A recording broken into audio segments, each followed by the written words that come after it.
சிங்கப்பூரில் இருந்திருக்கும் அனைத்து தமிழ் அன்பு உள்ளங்களுக்கும் அன்பு கலந்த வணக்கம். சிங்கப்பூரில் இந்த நிகழ்ச்சி நடத்துகிறோன்னு நினைக்கும் போது ரொம்ப மகிழ்ச்சியாக இருக்குது எங்களுக்கு. ஏன்னா எல்லோரும் ஒரே ஃப்ளைட்டில் தான் வந்தோம். அப்போ ஃபுல்லாகவே நாங்கள் ஃப்ளைட்டில் பேசிட்டு வந்தது இது என்ன தலைப்பு பேசலாம் அப்படின்னு. பெரிய டிஸ்கஷன் இவங்க 2 பேர் பண்ணாங்கன்னு நினச்சேன். தூங்கியிருந்தாங்க ஃப்ளைட்டில் வரும்போது. இவங்க ஏர் ஹோஸ்ட்லேயே பார்த்துருக்காங்க எப்போ சாக்லேட் கொடுப்பாங்க, எப்போ எது எத்தனை கொடுப்பாங்க 2 பேரும். இதில் இவங்க பார்த்தா பரவாயில்ல, என்ன நோண்டி எதனா கொடுப்பாங்களான்னு கேட்டுருக்காங்க. நான் என்னன்னு சொல்ல, சிங்கப்பூர் கூப்பிட்டது நம்மள பெரிய விஷயம், இதில் இதெல்லாம் வேறு கேட்குறீங்களே அப்படின்னேன். சரி அப்படின்னு சொல்லிவிட்டு ஒரு வழியாக ஊருக்கு சேர்ந்து ரூமில் ஃப்ரெஷ் ஆகிட்டு கடவான போடவே போடுவியாமா ஏதோ பக்கத்தில் பேசியிருந்தாங்க. இங்கே அந்த அம்மா மேக்கப் போட்டுன்னு இருந்தாங்க. இவங்க 2 பேர் மட்டும் யாரோ பெற்ற பிள்ளையோன்ற மாதிரி அப்படியே போயிட்டு, சார் அவங்க ட்ரெஸ் பண்ணிட்டோம் அப்புறம் போகலான்னு ஒரு வழியாக அரங்கத்துக்கு வந்துட்டோம். தலைப்பு இங்கே தான் டிசிஷனே எடுத்தோம். என்ன டிசிஷன்னா, இந்த பட்டிமன்றத்துக்கு நம்ம பணத்தை கொடுப்பாங்களா கொடுக்க மாட்டாங்களா. அப்புறம் அவங்க சொல்லிட்டாங்க தெளிவாக, நீங்கள் வந்ததே பெரிய விஷயம், உங்களை டிக்கெட்டை போட்டு கூப்பிட்டதே பெரிய விஷயம், இதில் பேசிட்டு மட்டும் போங்க அப்படின்னாங்க. வீரப்பா எல்லோரும் இன்னும் ஒன்றுமே இல்லாமல் பேசணுமான்னாங்க. அப்போ நான் கிளம்புங்கன்ட்டேன். பேசிட்டு தான் போவேன்னு உக்காரமாக உக்காந்துட்டாங்க. ஸோ இன்றைக்கி என்னென்னா, எது முக்கியம் இந்த நாட்டில் இந்த உலகத்தில் வாழ்கிறதுக்கு, எது முக்கியம்? அந்த முக்கியமானது இது வளர்க்குதா அழிக்குதா? குழப்பமாக இல்லை தலைப்பு. இப்படி தான் எனக்கு சொன்னாங்க. தெளிவாக சொல்லிடாதப்பா, முதல்ல சொல்லிட்டா எந்திரிச்சு கூட்டம் போயிடும், அதனால் நீ தெளிவில்லாமே பேசுனாங்க. அதுக்காக தான் பேசுகிறேன். நான் ஒரு பாட்டு பாடுறேன், உங்களுக்கு ஏண்டா அப்படின்றீங்களா? பாட்டு பாடினா அதில் இருக்குது தலைப்பு, நீங்களா தேர்ந்தெடுத்துக்குங்க.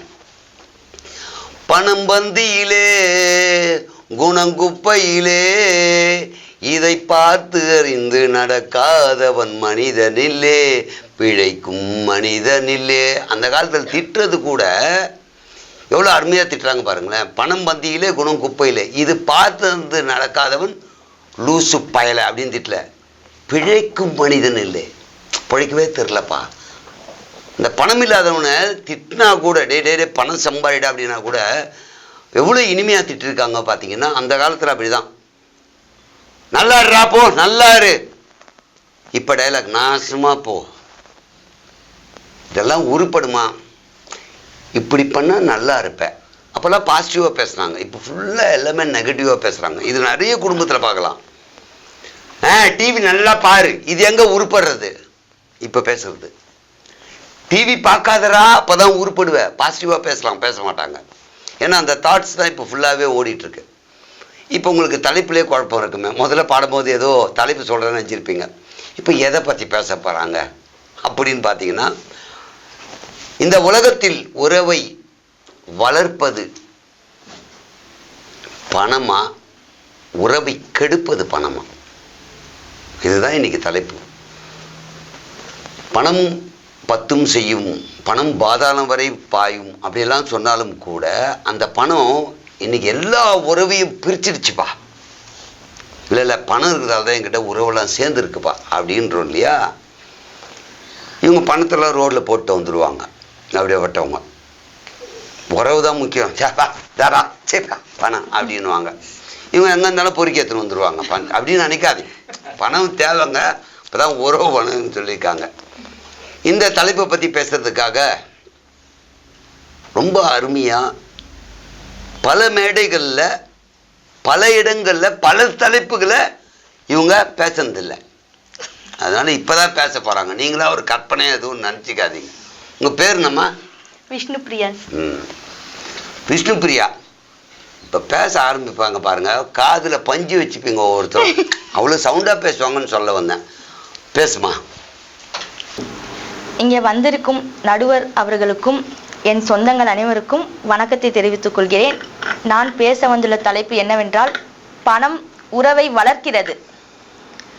பணம் பணம் இல்லைன்னா எதுவுமே இல்லை.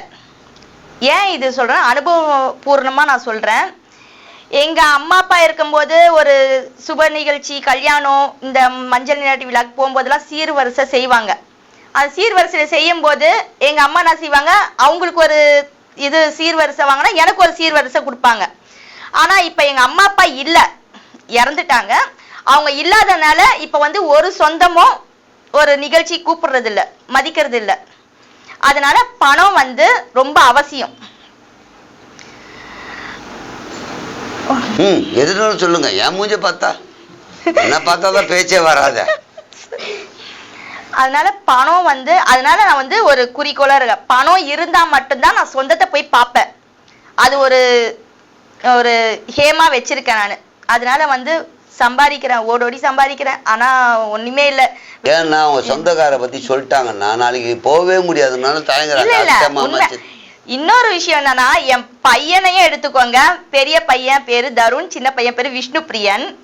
அவனே பெரிய பையன் வந்து என்னை பார்க்கணும்னா, அம்மா காசு இருக்கா அப்படின்னு தான் வந்து பாப்பான். ஆனா சின்ன பையன் நான் கொடுக்குற காசெல்லாம் சேர்த்து வச்சு அவர் எத்தனை வந்து என்கிலேயே கொடுப்பாரு. அம்மா இது இல்லையா, இது வாங்கிக்கம்மா, அது இல்லையா, அது வாங்கிக்கம்மா அப்படின்னு சொல்லிட்டு கொடுப்பாரு. அதனால வந்து பையனே அப்படி இருக்கும்போது சொந்தங்க எப்படி இருக்கும்? அவ பெரிய பையனோட உங்களுக்கு வரவு இல்ல. வரவு இல்ல இல்ல. காசு இருந்தா அவர் ஏழுமணியார் மாதிரி, அவரு திருப்பதி ஏழுமணியார் மாதிரி காசு இருந்தா மட்டும் தான் அவரை கூப்பிடுவேன் நானு. காசு இல்லைன்னா கூப்பிட மாட்டேன். இதுதான் உண்மை. ஆனா பணம் ரொம்ப அவசியம் சார். ஓகே, உட்காருங்க. ரொம்ப தெளிவா சொன்னாங்க. உண்மையிலே பணம் இருந்தா எல்லா உறவும் இருக்கும், பணம் இல்லைன்னா எந்த உறவும் இருக்காது. பணம் வந்து ரொம்ப முக்கியம் அப்படின்னாங்க. சொல்லக்கூடிய நபர்கள் எப்படி தெரியுமா? இவங்கள நான் சொல்ல ஜென்ரலாகவே சொல்கிறேன். பணம் தான் தான் ஏன் மதிக்கிறாங்க, பணம் தான் சொல்கிற நம்ம நியாயமாக வந்துக்கிறோமா? யோசிச்சு பாருங்களேன் ஒரு நிமிஷம். நான் வாய்க்கிழியே பேசுவேன், பணம் இல்லை அதனால தான் என்ன மதிக்கலை அப்படின்ற நம்மளே அப்படி இருக்க மாட்டோங்க. நிதர்சன உண்மை. இப்போ நான் ஒரு பணக்காரருக்கு ஒரு இன்விடேஷன் எடுத்து போய் வைக்கணும். பூ, பழம், ஸ்வீட்டு எல்லாம் வச்சு பணக்காரருக்கு சார் வந்துருங்க ஃபங்க்ஷனுக்குன்னு. ஒரு சராசரி மனுஷனை போய் பார்க்கும்போது வெறும் இன்விடேஷன் கொடுத்து வந்துருங்க.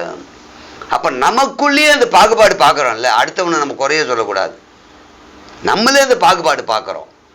ஆனால் உறவு என்பது அந்த பத்திரிக்கையில் பேர் போடுவாங்க. பணம் கொடுக்குறியோ இல்லையோ பேர் போட்டுருவாங்க. தாய் மாமன், இவங்க சித்தப்பா, பெரியப்பா அப்படின்றது. இந்த உறவு பணம் பார்த்து வர்றதில்லை. உறவுன்றது பணம் இருக்கோ இல்லையோ உன்னுடைய உறவை அங்கே நிரூபிக்கிறாங்க இல்லையா? அப்போ அந்த இடத்துக்கு பணம் தேவையில்லை அப்படின்னாலும், நீ இன்விடேஷனில் போட்டாலும் போடலனாலும் அவங்க வீடேறி வரணும்னா பணம் தேவை. குழப்பமாக இருக்குல்ல உங்களுக்கு?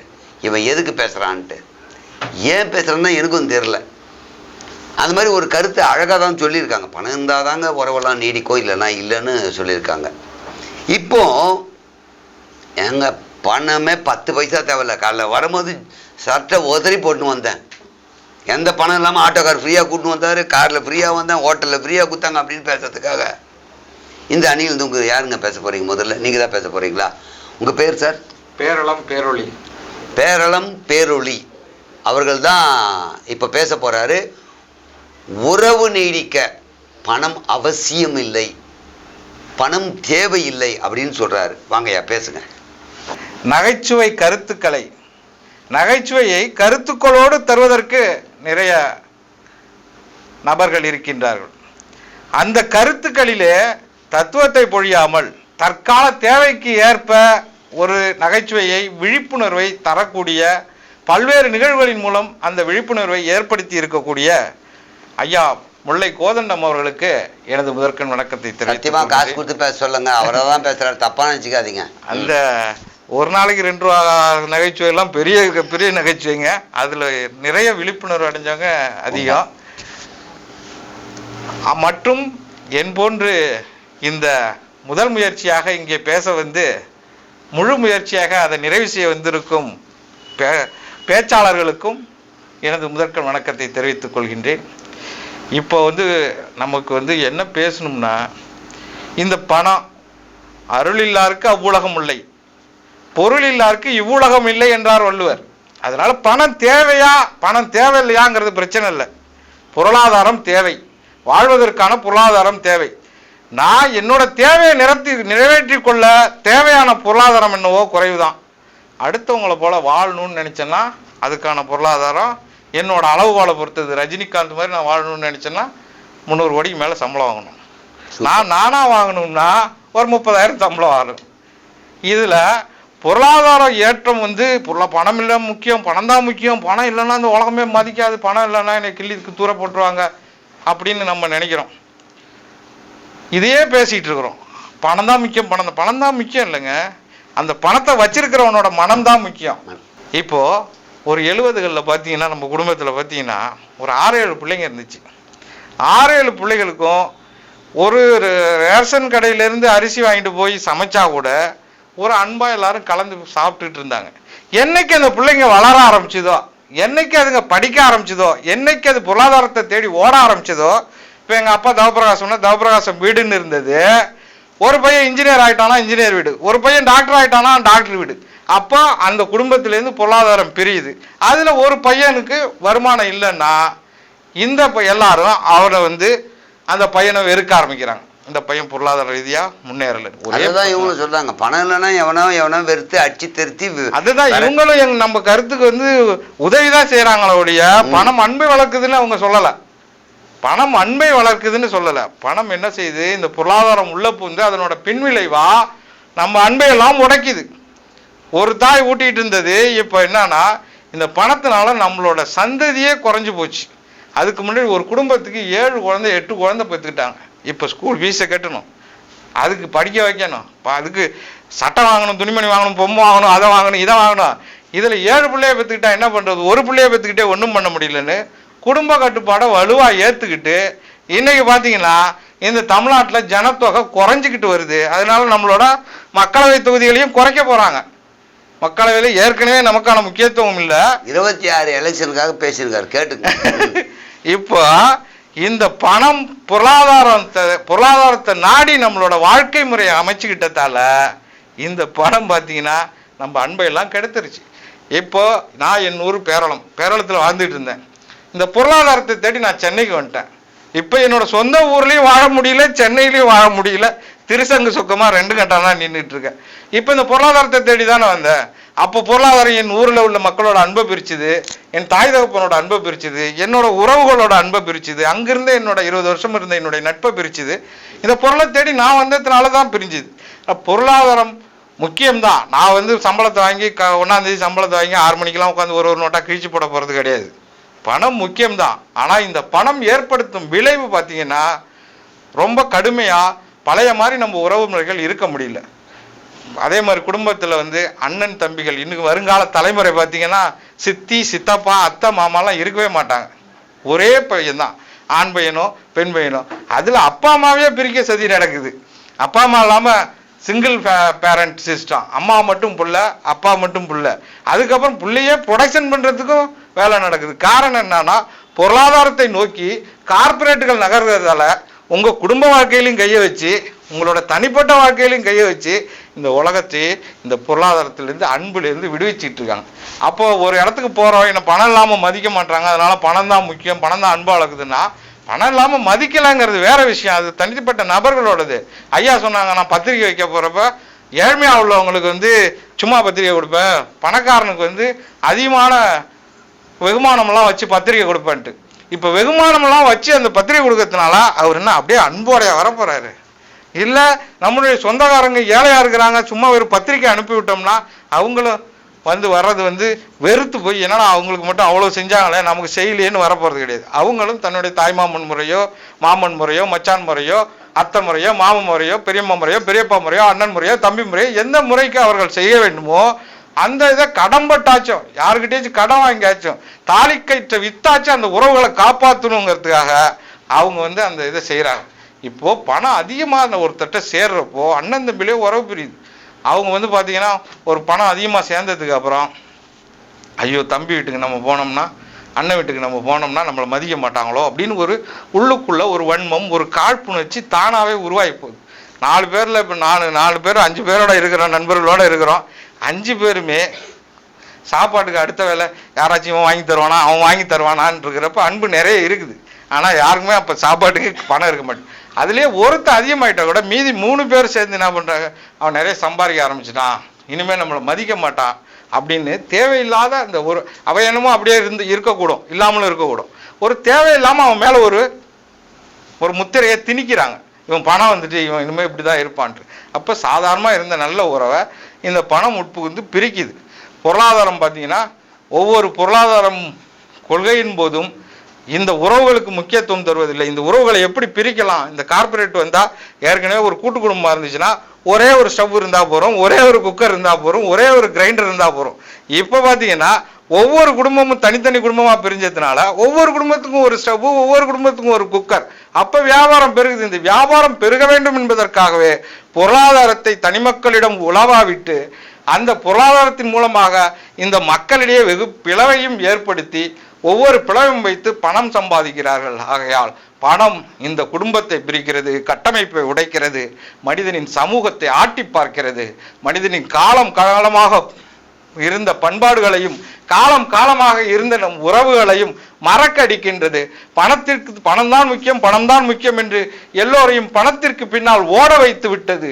ஆகையால் இந்த பணம் என்பது நம் அன்பை முறிக்கிறது, உறவுகளை கெடுக்கிறது, நட்பை கெடுக்கிறது என்று கூறி வாய்ப்புக்கு நன்றி கூறி பாராட்டி விடைபெறுகிறேன். நன்றி, வணக்கம்.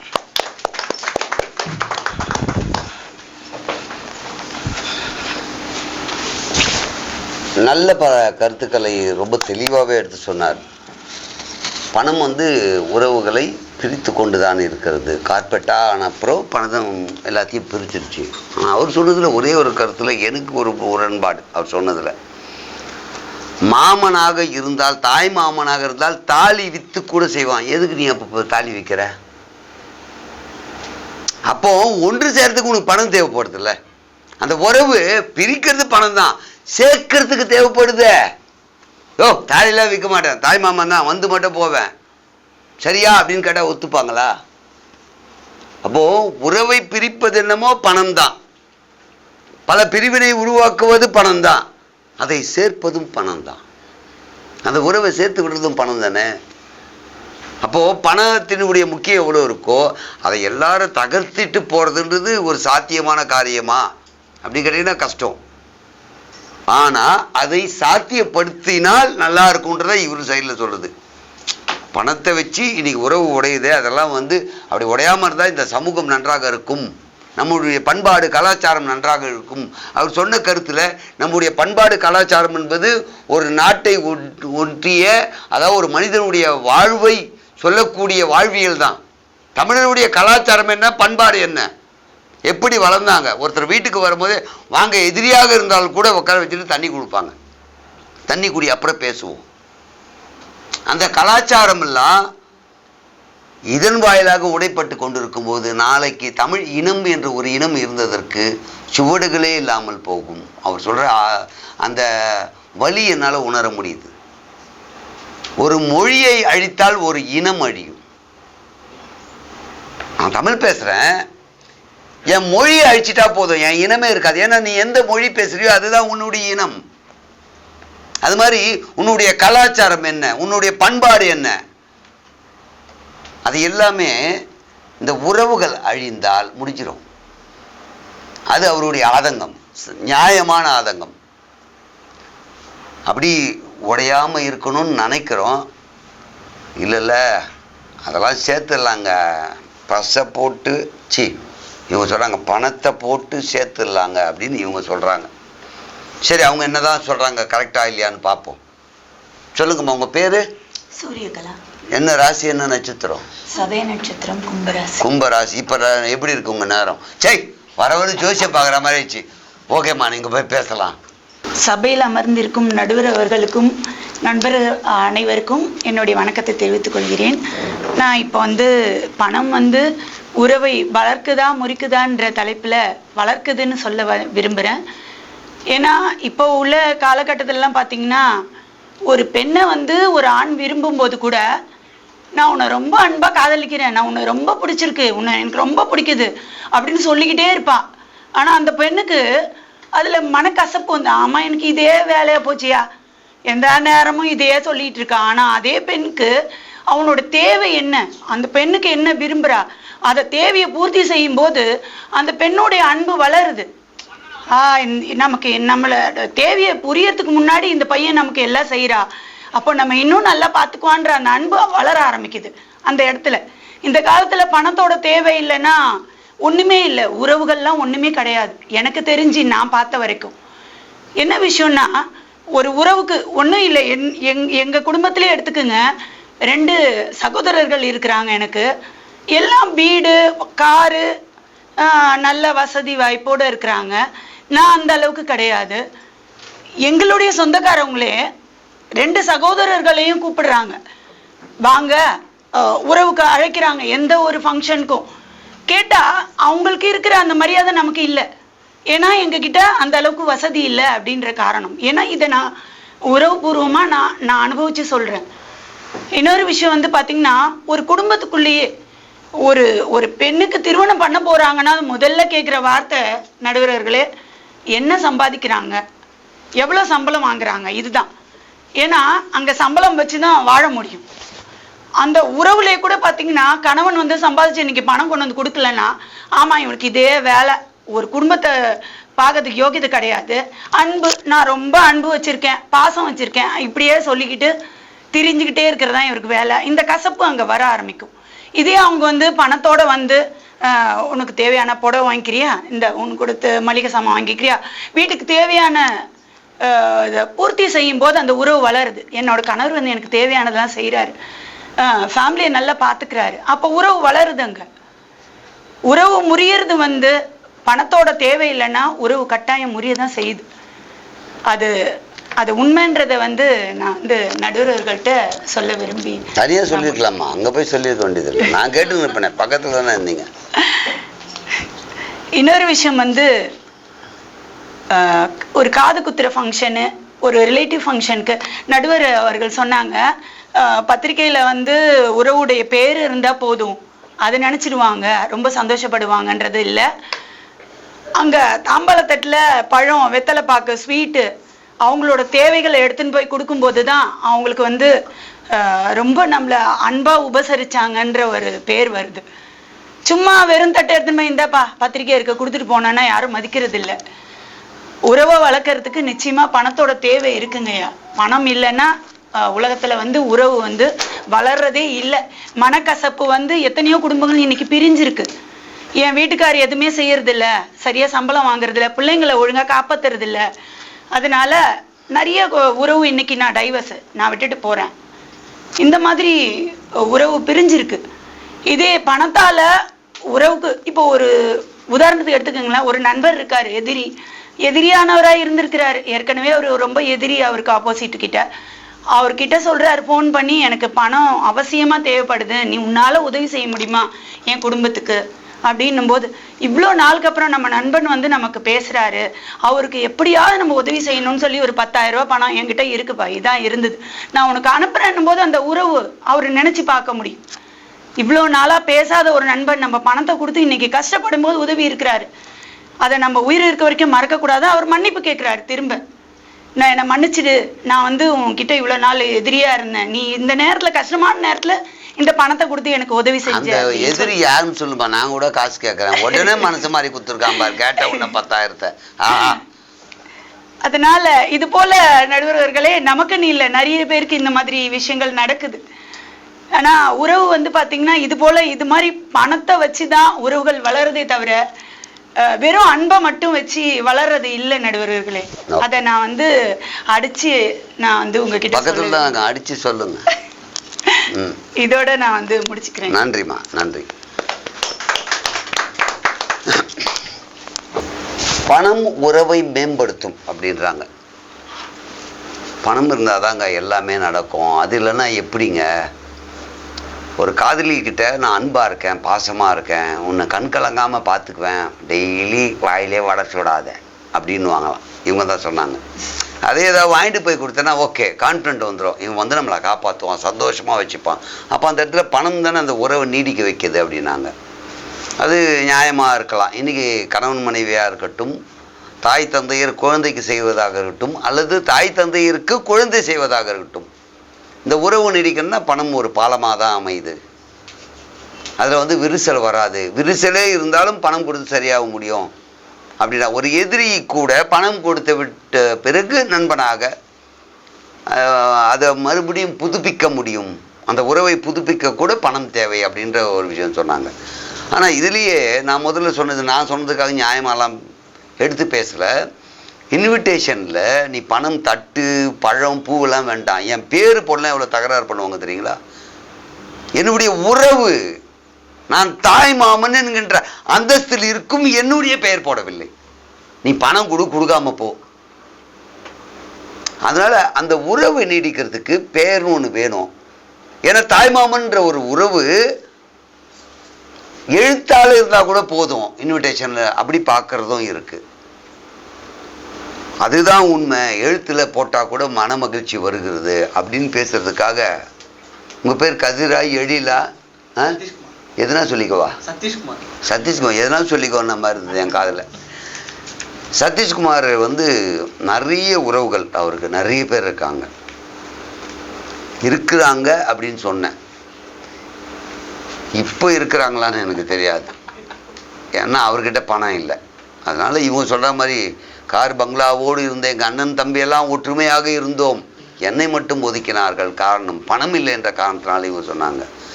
அவர் சொன்னார், இதே விஷயம்தான் நானும் சொல்கிறேன், ஆனால் வேற மாதிரி சொல்கிறேன், இருக்கு வேற மாதிரி இருக்கு அப்படின்னு சொல்றதுக்காக வர்றார். வாங்க. பெற்றெடுத்த தாய்க்கும் கட்டுக்குட்டு தமிழுக்கும் உலக தமிழ் அனைவருக்கும் எனது வணக்கத்தை தெரிவித்துக் கொள்கிறேன். இன்று நான் பேச அந்த தலைப்பு என்னன்னு பார்த்தீங்கன்னா, பணம் உறவை கெடுக்கிறதா? ஆமாம், கெடுக்கிறது. ஏன், கூட பிறந்த அண்ணனாக இருந்தாலும் சரி, தங்கையாக இருந்தாலும் சரி, அக்காவாக இருந்தாலும் சரி, என் தகப்பன் சேர்த்து வைத்த சொத்துக்கு நாங்கள் 2 பேரும் அதை பிரித்து கொள்கிறோம் என்றால் எங்களை கெடுக்கிறது இந்த பணம் தான். ஒரு பணத்தால் வரும் பிரச்சனை எவ்வளவோ இருக்கிறது, ஒரு அன்பிற்கு வரும் பிரச்சனை எவ்வளோ இருக்குது. அன்பால் கூடக்கூடிய உறவுகளும் இருக்கிறது, பணத்தால் பிரியக்கூடிய உறவுகளும் இருக்கிறது. இந்த உலகம் பணத்தை நோக்கி தான் எல்லாருமே எதிர்பார்த்து கொண்டிருக்கிறார்கள். பணம் என்பது நம் வாழ்நாளில் மிக முக்கியமாக பங்கு வகிக்கிறது. ஒரு உறவை கூட பிரிக்கக்கூடிய ஒரு சக்தி உள்ளது என்னவென்றால் அதுதான் பணம். சொத்துக்காக ஒரு உயிரை கூட எடுக்கலாம், இதற்கு காரணமே பணம் தான். குணத்தால் சேர்ந்த உறவை விட பணத்தால் பிரிந்த உறவு தான் இந்த உலகத்தில் அதிகமாக இருக்கிறது. உண்மையாக நேசிப்பது தான் அன்பை தவிர பணத்திற்காகவோ பதவிக்காகவோ நேசிப்பது அன்பு இல்லை. இதனை கூறி விடைபெறுகிறேன். நன்றி, வணக்கம். வாங்க.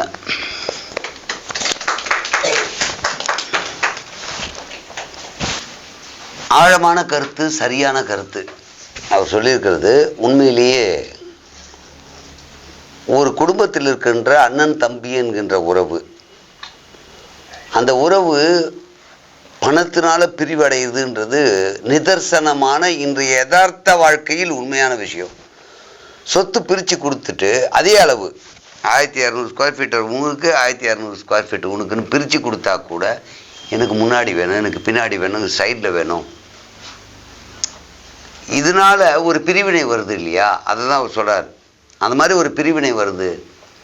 அதே மாதிரி உனக்கு மரியாதை, வாங்க நல்ல மனுஷன் பாவிடும், வாங்க நல்லா இருக்கீங்களா அப்படி கேட்கறதுக்கும், அவர் பணம் வணக்கையா அப்படி பணத்துக்கு கேட்கறதுக்கும் வித்தியாசம் இருக்குது. இவங்க சொல்கிறது என்னென்னா, இந்த மரியாதை பணத்தின் நிமித்தமாக உனக்கு வரக்கூடாது.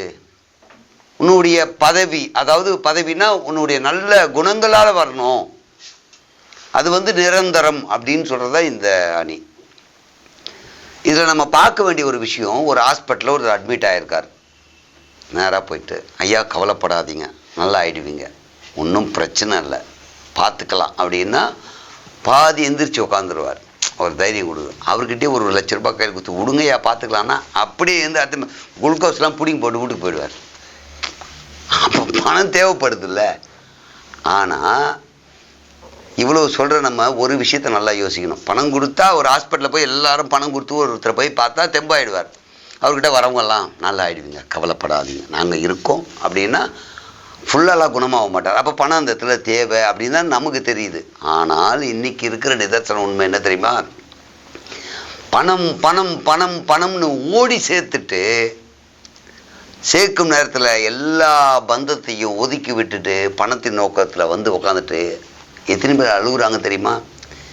என்கிட்ட பணம் இருக்குங்க, காரு பங்களா இருக்குங்க, என்னை சாப்பிட்டியான்னு கேட்க ஆள் இல்லைங்க.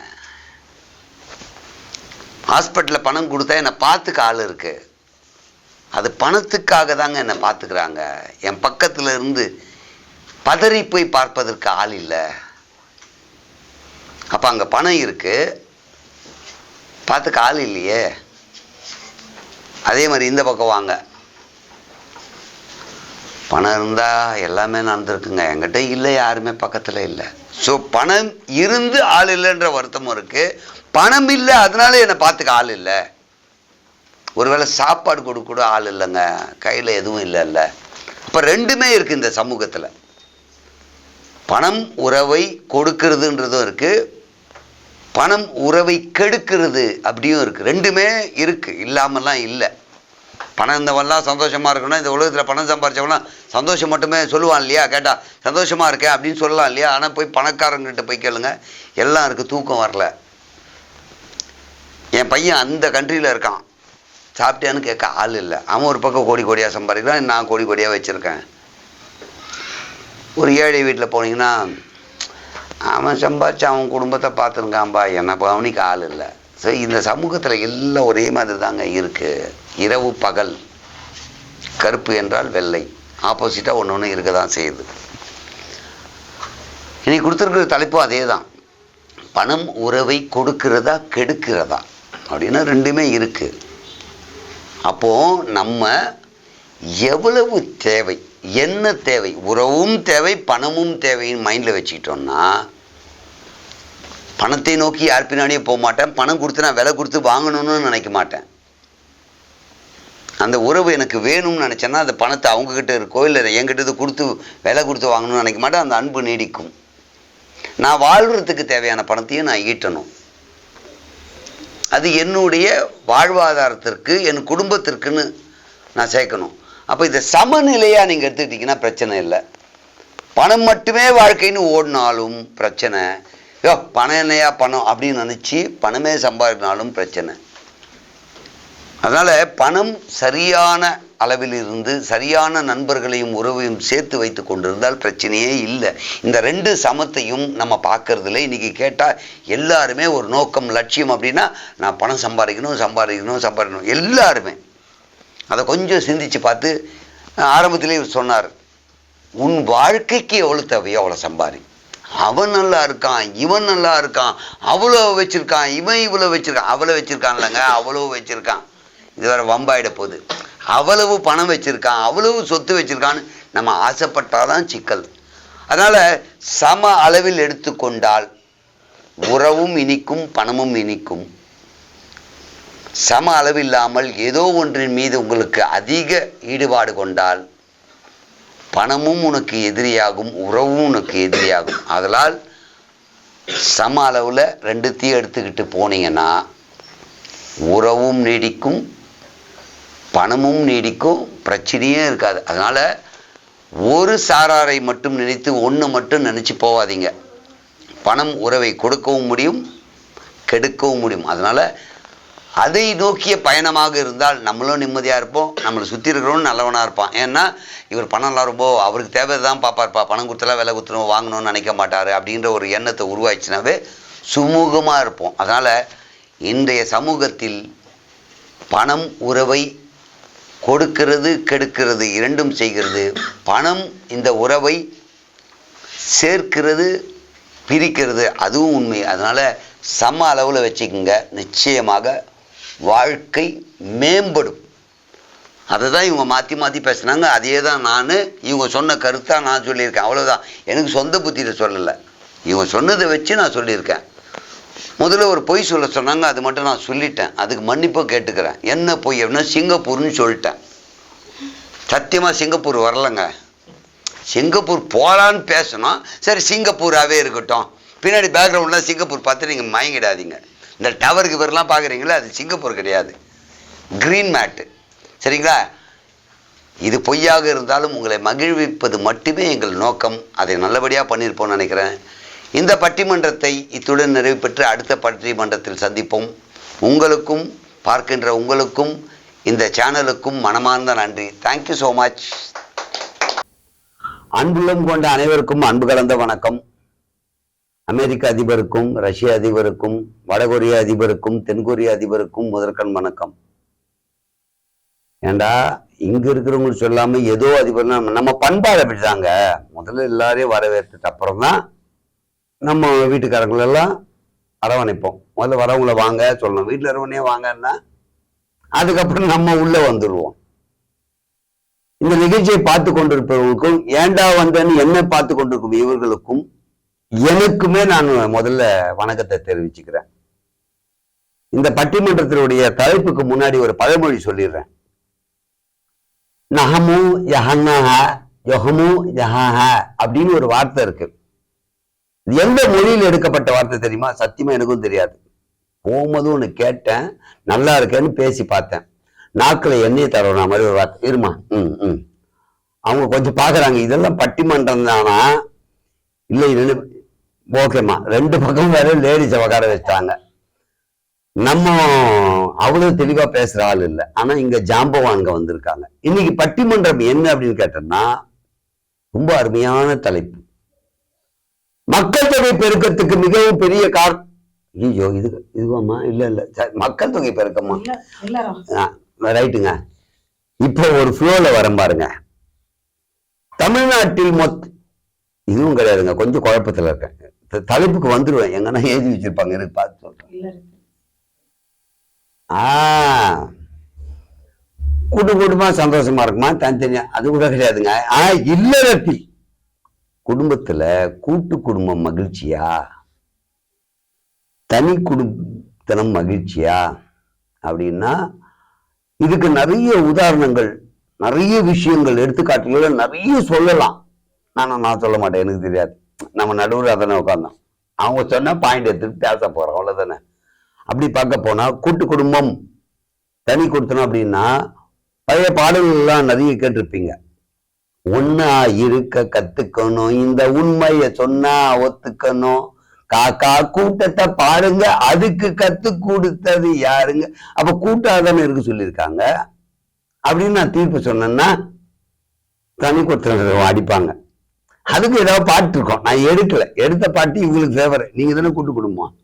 2 பேரும் பாத்தீங்களா கூட்டு குடும்பத்தை பத்தி பேசுறதுக்காக ரொம்ப ஆவலா இருக்காங்க. இந்த மேடம் என்னையா கூட்டு குடும்பம் படுற அவஸ்தை இருக்க, பாட்டு வேணா நல்லா இருக்கலாம், வாழ்க்கைக்கு உதவுமா? ஏட்டு சுரக்காய் கறிக்கு உதவாது. அதனால பேசலாம், கூட்டு குடும்பம் ஃபேமிலி 10 பேர் அண்ணன் தம்பின்லாம், அதெல்லாம் வேலைக்கே ஆகாது தம்பி. நீ ஹஸ்பண்ட் ஒய்ஃபு, நாம் இருவர் நமக்கு இருவர், அப்புறம் அது ஒண்ணு குறைச்சு நாம் இருவர் நமக்கு ஒருவர், அடுத்ததா வரப்போகுது நாமே இருவர் நமக்கு எது குழந்தை அப்படின்னு வந்தாலும் வரும் போற போக்குல.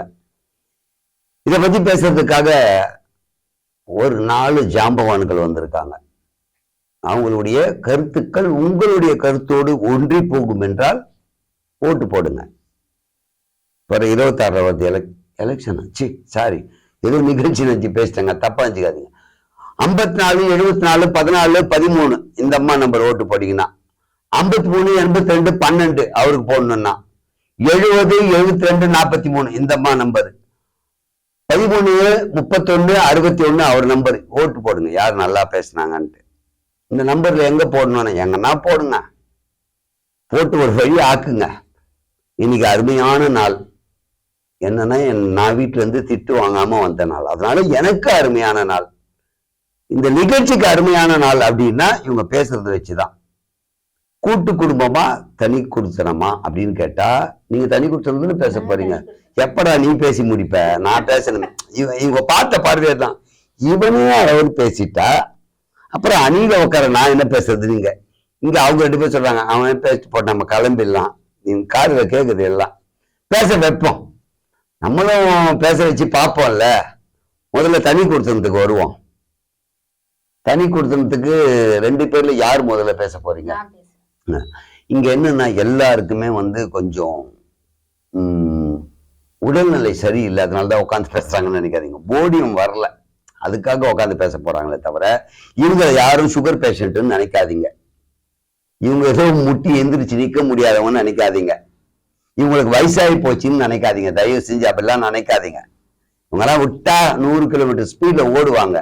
ஆனா இங்க போடியம் இல்லாததுனால அங்கங்க அமர்ந்தே பேசுங்க அப்படின்னு ஒரே ஒரு விஷயத்த உங்க முன்னாடி வச்சிடுறேன். ஏன்னா இது டெலகாஸ்ட்ல நீங்க பாத்துங்க. ஏதாவது அவங்களுக்கு கோபம் என்னை அடிச்சா சத்தியமா என்னை கொஞ்சம் பாதுகாத்து விட்டுருங்க. நடுவில் உட்காந்து கொஞ்சம் பயமாத்தான் இருக்கு.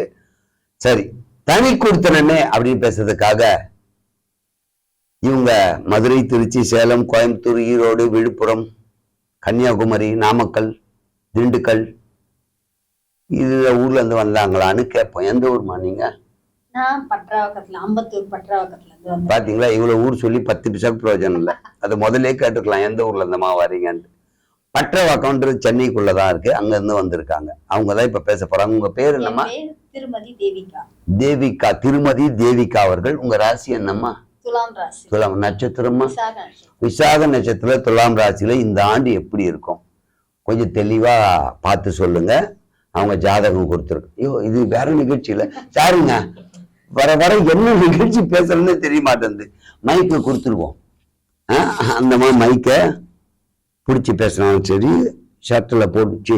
எனக்கு தான் ஷர்ட்டா இது மைக்கு ஒன்று கொடுத்துருக்காங்கம்மா, போட்டு பேசுமா. இப்போ இவங்க பேசுவாங்க, பேசுங்கம்மா. சார், முதல்ல என்னோட இந்த நிகழ்ச்சிக்கு வருகை தந்திருக்க எல்லா சான்றோர்களுக்கும் என் முதற்கண் வணக்கத்தை சொல்லிக்கிறேன். நடுவர் கிடையாது, மரியாதையே கிடையாது. உங்களுக்கு தான் கொடுங்க, பேசுமா. சார், நீங்க தான் சார் முதல்ல ஃபர்ஸ்ட் எங்களுக்கு குருவே. பரவாயில்ல, கேட்டு வாங்கிக்கணும். குருவுக்கு முதல் மரியாதை. சார், இப்போ வந்து தனி கொடுத்தணும் பத்தி நான் பேச வந்திருக்கேன். தனி கொடுத்தணும்னாவே ஒரு சொர்க்கம் தான் சார். அங்க வந்துட்டு பெரியவங்களுக்கு எந்த வேலையும் இருக்காது. அவங்களோட வேலையில நாங்க மிச்சம் பண்ணிடுறோம்.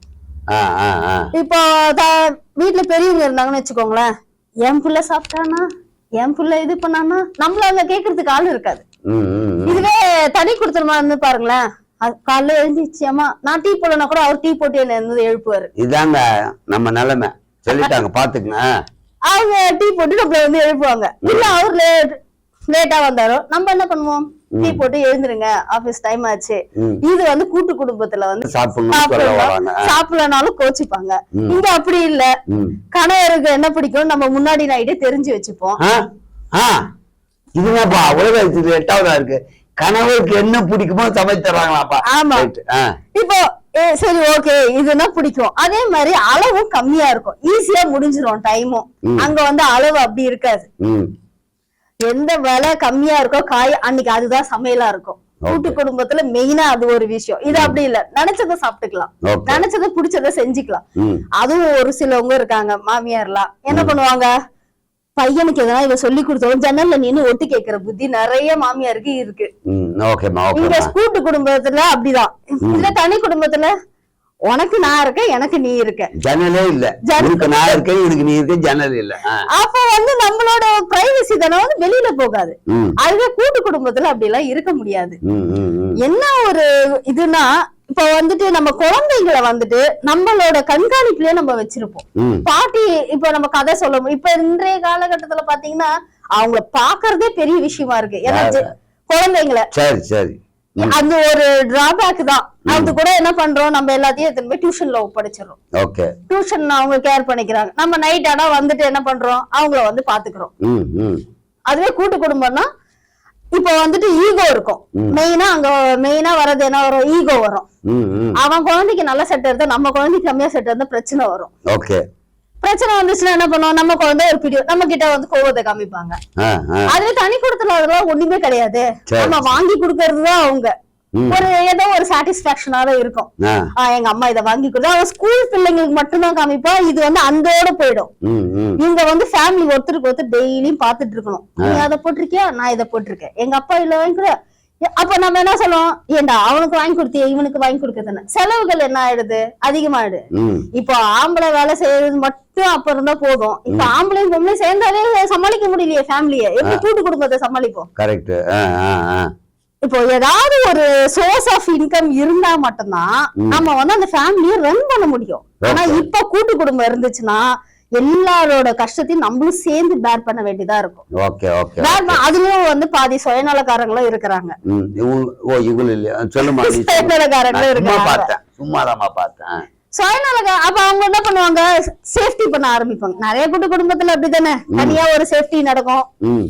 அதுவே வந்து தனி குடும்பத்துல அதெல்லாம் கிடையாது.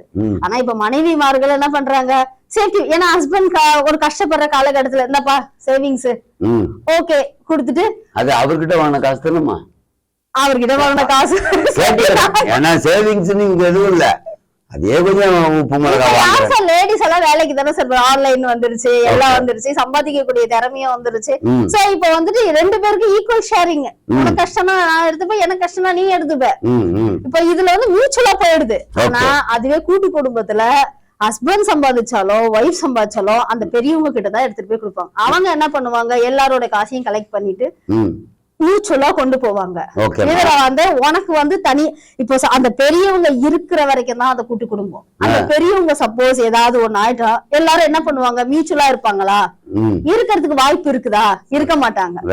அவங்க பொண்டாட்டி என்னென்ன சொல்றாங்களோ அதை தான் எடுத்துட்டு வந்து சபையில வைப்பாங்க, ஒரு சொத்து பிரிவேன்னு. அதுவே தனி குடுத்தனத்துல பாத்தீங்கன்னா ஒண்ணுமே கிடையாது.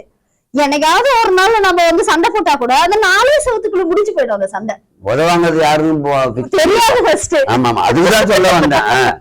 தெரியாது. பசங்களுக்கும் வந்துட்டு ஓகே நம்ம அம்மா அப்பா அவங்க எதிர்க்கலதான் நம்ம வந்துட்டு டீசெண்டா நடந்துக்கணும். ஏன்னா இப்ப இருக்கிற பசங்களும் உங்களுக்கு சொல்லவே தேவையில்ல, போனை பார்த்துட்டு எல்லா விஷயமுமே தெரிஞ்சு போகுது அதுங்களுக்கு.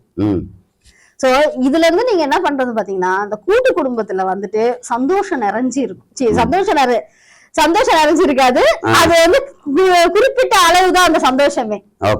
அதே தனி குடும்பத்துல பாத்தீங்கன்னா ஃபுல் அண்ட் ஃபுல் வந்து என்டர்டைன்மெண்ட். சண்டை போட்டாலும் சரி, அன்னைக்கு நைட்டே நம்ம சேர்ந்துக்கிறோம், எல்லாம் பண்ணிக்கிறோம், எல்லாம் ஷேர் பண்ணிக்கிறோம், விட்டு கொடுத்துட்டு வாழ்வோம். கூட்டு குடும்பத்துல பாத்தீங்கன்னா அது வந்து நம்ம ஷேர் பண்ணவே முடியாது. பர்சனலா எந்த ஷேரையுமே பண்ண முடியாது. அதே ஃபர்ஸ்ட் ஒரு பாயிண்ட். அதுக்கப்புறம் எந்த டிஸ்டர்பன்ஸும் இருக்காது, யாரும் எதையும் சொல்லி தர மாட்டாங்க.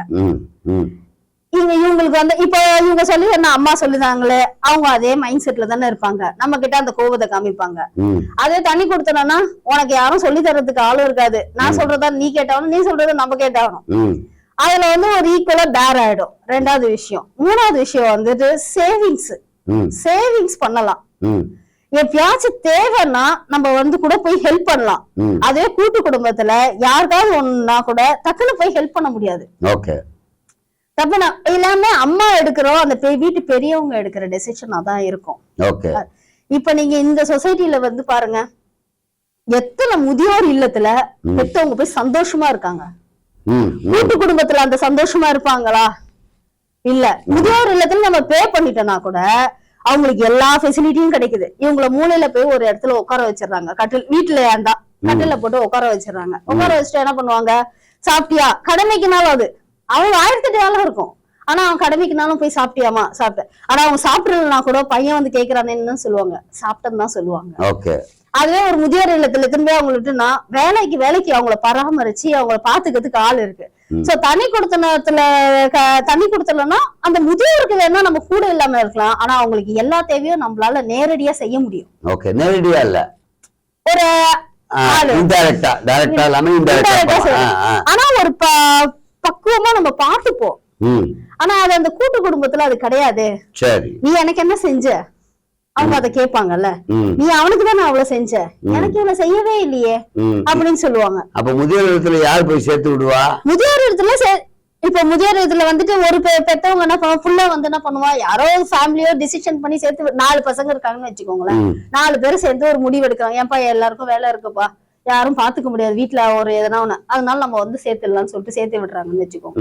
இப்ப நான் வந்து கூட தெரியாம கூட உனக்கு போய் எவ்வளவு செஞ்சு கொடுத்துட்டு வந்துருவேன். அதுவே அந்த வீட்டுல இருந்தா அத பெரியவங்களுக்கு இப்ப இருக்கிற நிலைமையை பாத்தீங்கன்னா பெரியவங்களுக்கு வாங்கி வைக்கிற ஃப்ரூட்ஸை கூட எடுத்து அவங்க ஷேர் பண்ணிப்பாங்க. அது அந்த பெரியவங்களுக்கு போய் சேர்றது கூட இருக்காது. அதுவே இதுங்க ஒரு இடத்துல போய் சேர்த்து விட்டோம்னு வச்சுக்கோங்களேன், நம்ம ஏதாவது பண்றத கூட பண்ணிட்டு போயிடலாம். அது ஒரு பிளஸ் தான் தண்ணி கொடுத்தனமா இருந்தா. அதே மாதிரி இன்னொன்னு பாத்தீங்கன்னா, சொசைட்டில பொறுத்த வரைக்கும் இப்ப பெண்களும் சரி ஆண்களும் சரி ஈக்குவலன்னு சொல்றாங்க. அந்த ஈக்குவல்னு வர்றது காரணமே இந்த கூட்டு குடும்பத்தினாலதான். ஏன்னா பெண்களுக்கு அங்க வந்து முன்னுரிமை கொடுக்க மாட்டாங்க. பையங்க சொல்றதுதான், அம்மாங்க சொல்றதுதான். அந்த பெண்களுக்கு வந்து அங்க உரிமை இருக்காது, கம்மியா தான் இருக்கும் கூட்டு குடும்பத்துல. ஆமா. அதுவே தனி குடும்பத்துல போய் பாருங்களேன், பெண்கள் ஈக்குவலா அவங்களோட இதெல்லாம் சொல்லுவாங்க, இதெல்லாம் இருக்கு, இதெல்லாம் பண்ணலாம், இது ஒரு ஐடியா கிடைக்கும். சோ இதெல்லாம் வச்சு பார்த்தாக்கா இந்திய காலகட்டத்துக்கு தேவை கூட்டு குடும்பமே கிடையாது, தனி குடும்பம் மட்டும்தான். ஓகே, நீங்க சொன்னதுல மகிழ்ச்சின்ற விஷயம் தான் நம்ம வச்சிருக்கோம். கூட்டு குடும்பத்துலதான் மகிழ்ச்சியா, தனி குடும்பம் நீங்க சொல்ற தனி குடும்பத்துலதான் மகிழ்ச்சி இருக்கு. எந்தவித முடிவும் அவங்க எடுக்கலாம், அதாவது நம்மளே எடுத்துக்கலாம், யாரையும் கேட்க வேண்டியதில்லை, அந்த சுதந்திரம் இங்கதான் இருக்கு அப்படின்னு இருக்காங்க.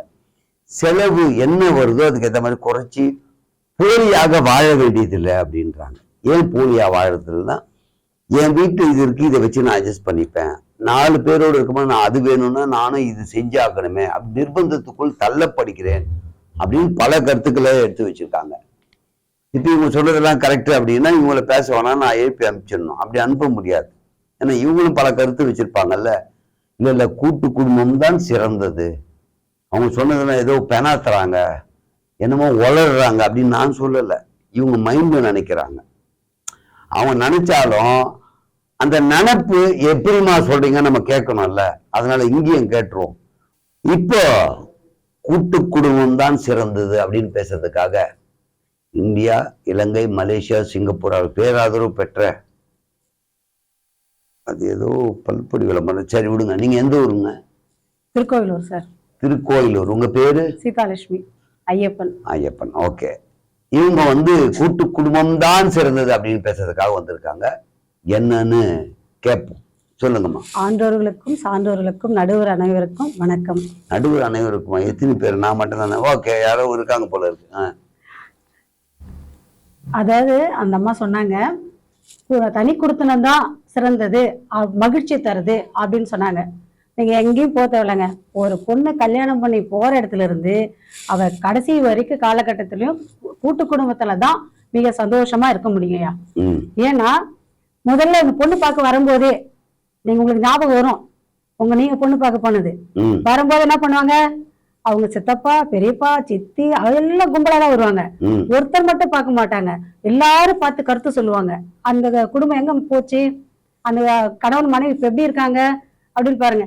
அதே நாங்க தனியா இருக்கிறோம் அப்படின்னு சொல்லிட்டு சில பேர் இருக்காங்க பாருங்க, அவங்க பேசி பேசி தனியா உட்கார்ந்து பேசி பேசி என்ன ஆகுனா அதுக்கப்புறம் என்ன பேசுறதுன்னே தெரியாது. வேற என்ன பண்ணுவாங்க, சண்டை போடுற மாதிரி போட்டுப்பாங்க, சீக்கிரம் போய் அங்க கோர்ட்ல நிப்பாங்க. ஆனா இங்க கூட்டு குடும்பத்துல இலக்கியம் சார், இங்கதான் இலக்கணம் இலக்கியம் எல்லாமே பாருங்க. அங்க இருப்பாங்க மாமனார், எங்க மாமனார் இருப்பாரு, மாமியார் இருப்பாரு, எங்க கொழுந்தனார் இருப்பாரு, அதாவது அந்த இடத்துல வர எல்லாரும் கண்ணு மேல வச்சுங்க, எல்லாரும் இருக்கிறாங்க. அப்பவே எங்க கணவர் வருவாரு, வேகமா வேலையை முடிச்சுட்டு வருவாங்க. நான் நினைச்சிட்டு இருப்பேன், எனக்கு தோணும் தனியா இருந்தா இவங்க சொல்ல மாதிரி வாங்க உடனே அவங்க பேக வாங்கி எல்லாம் செய்யணும்னு.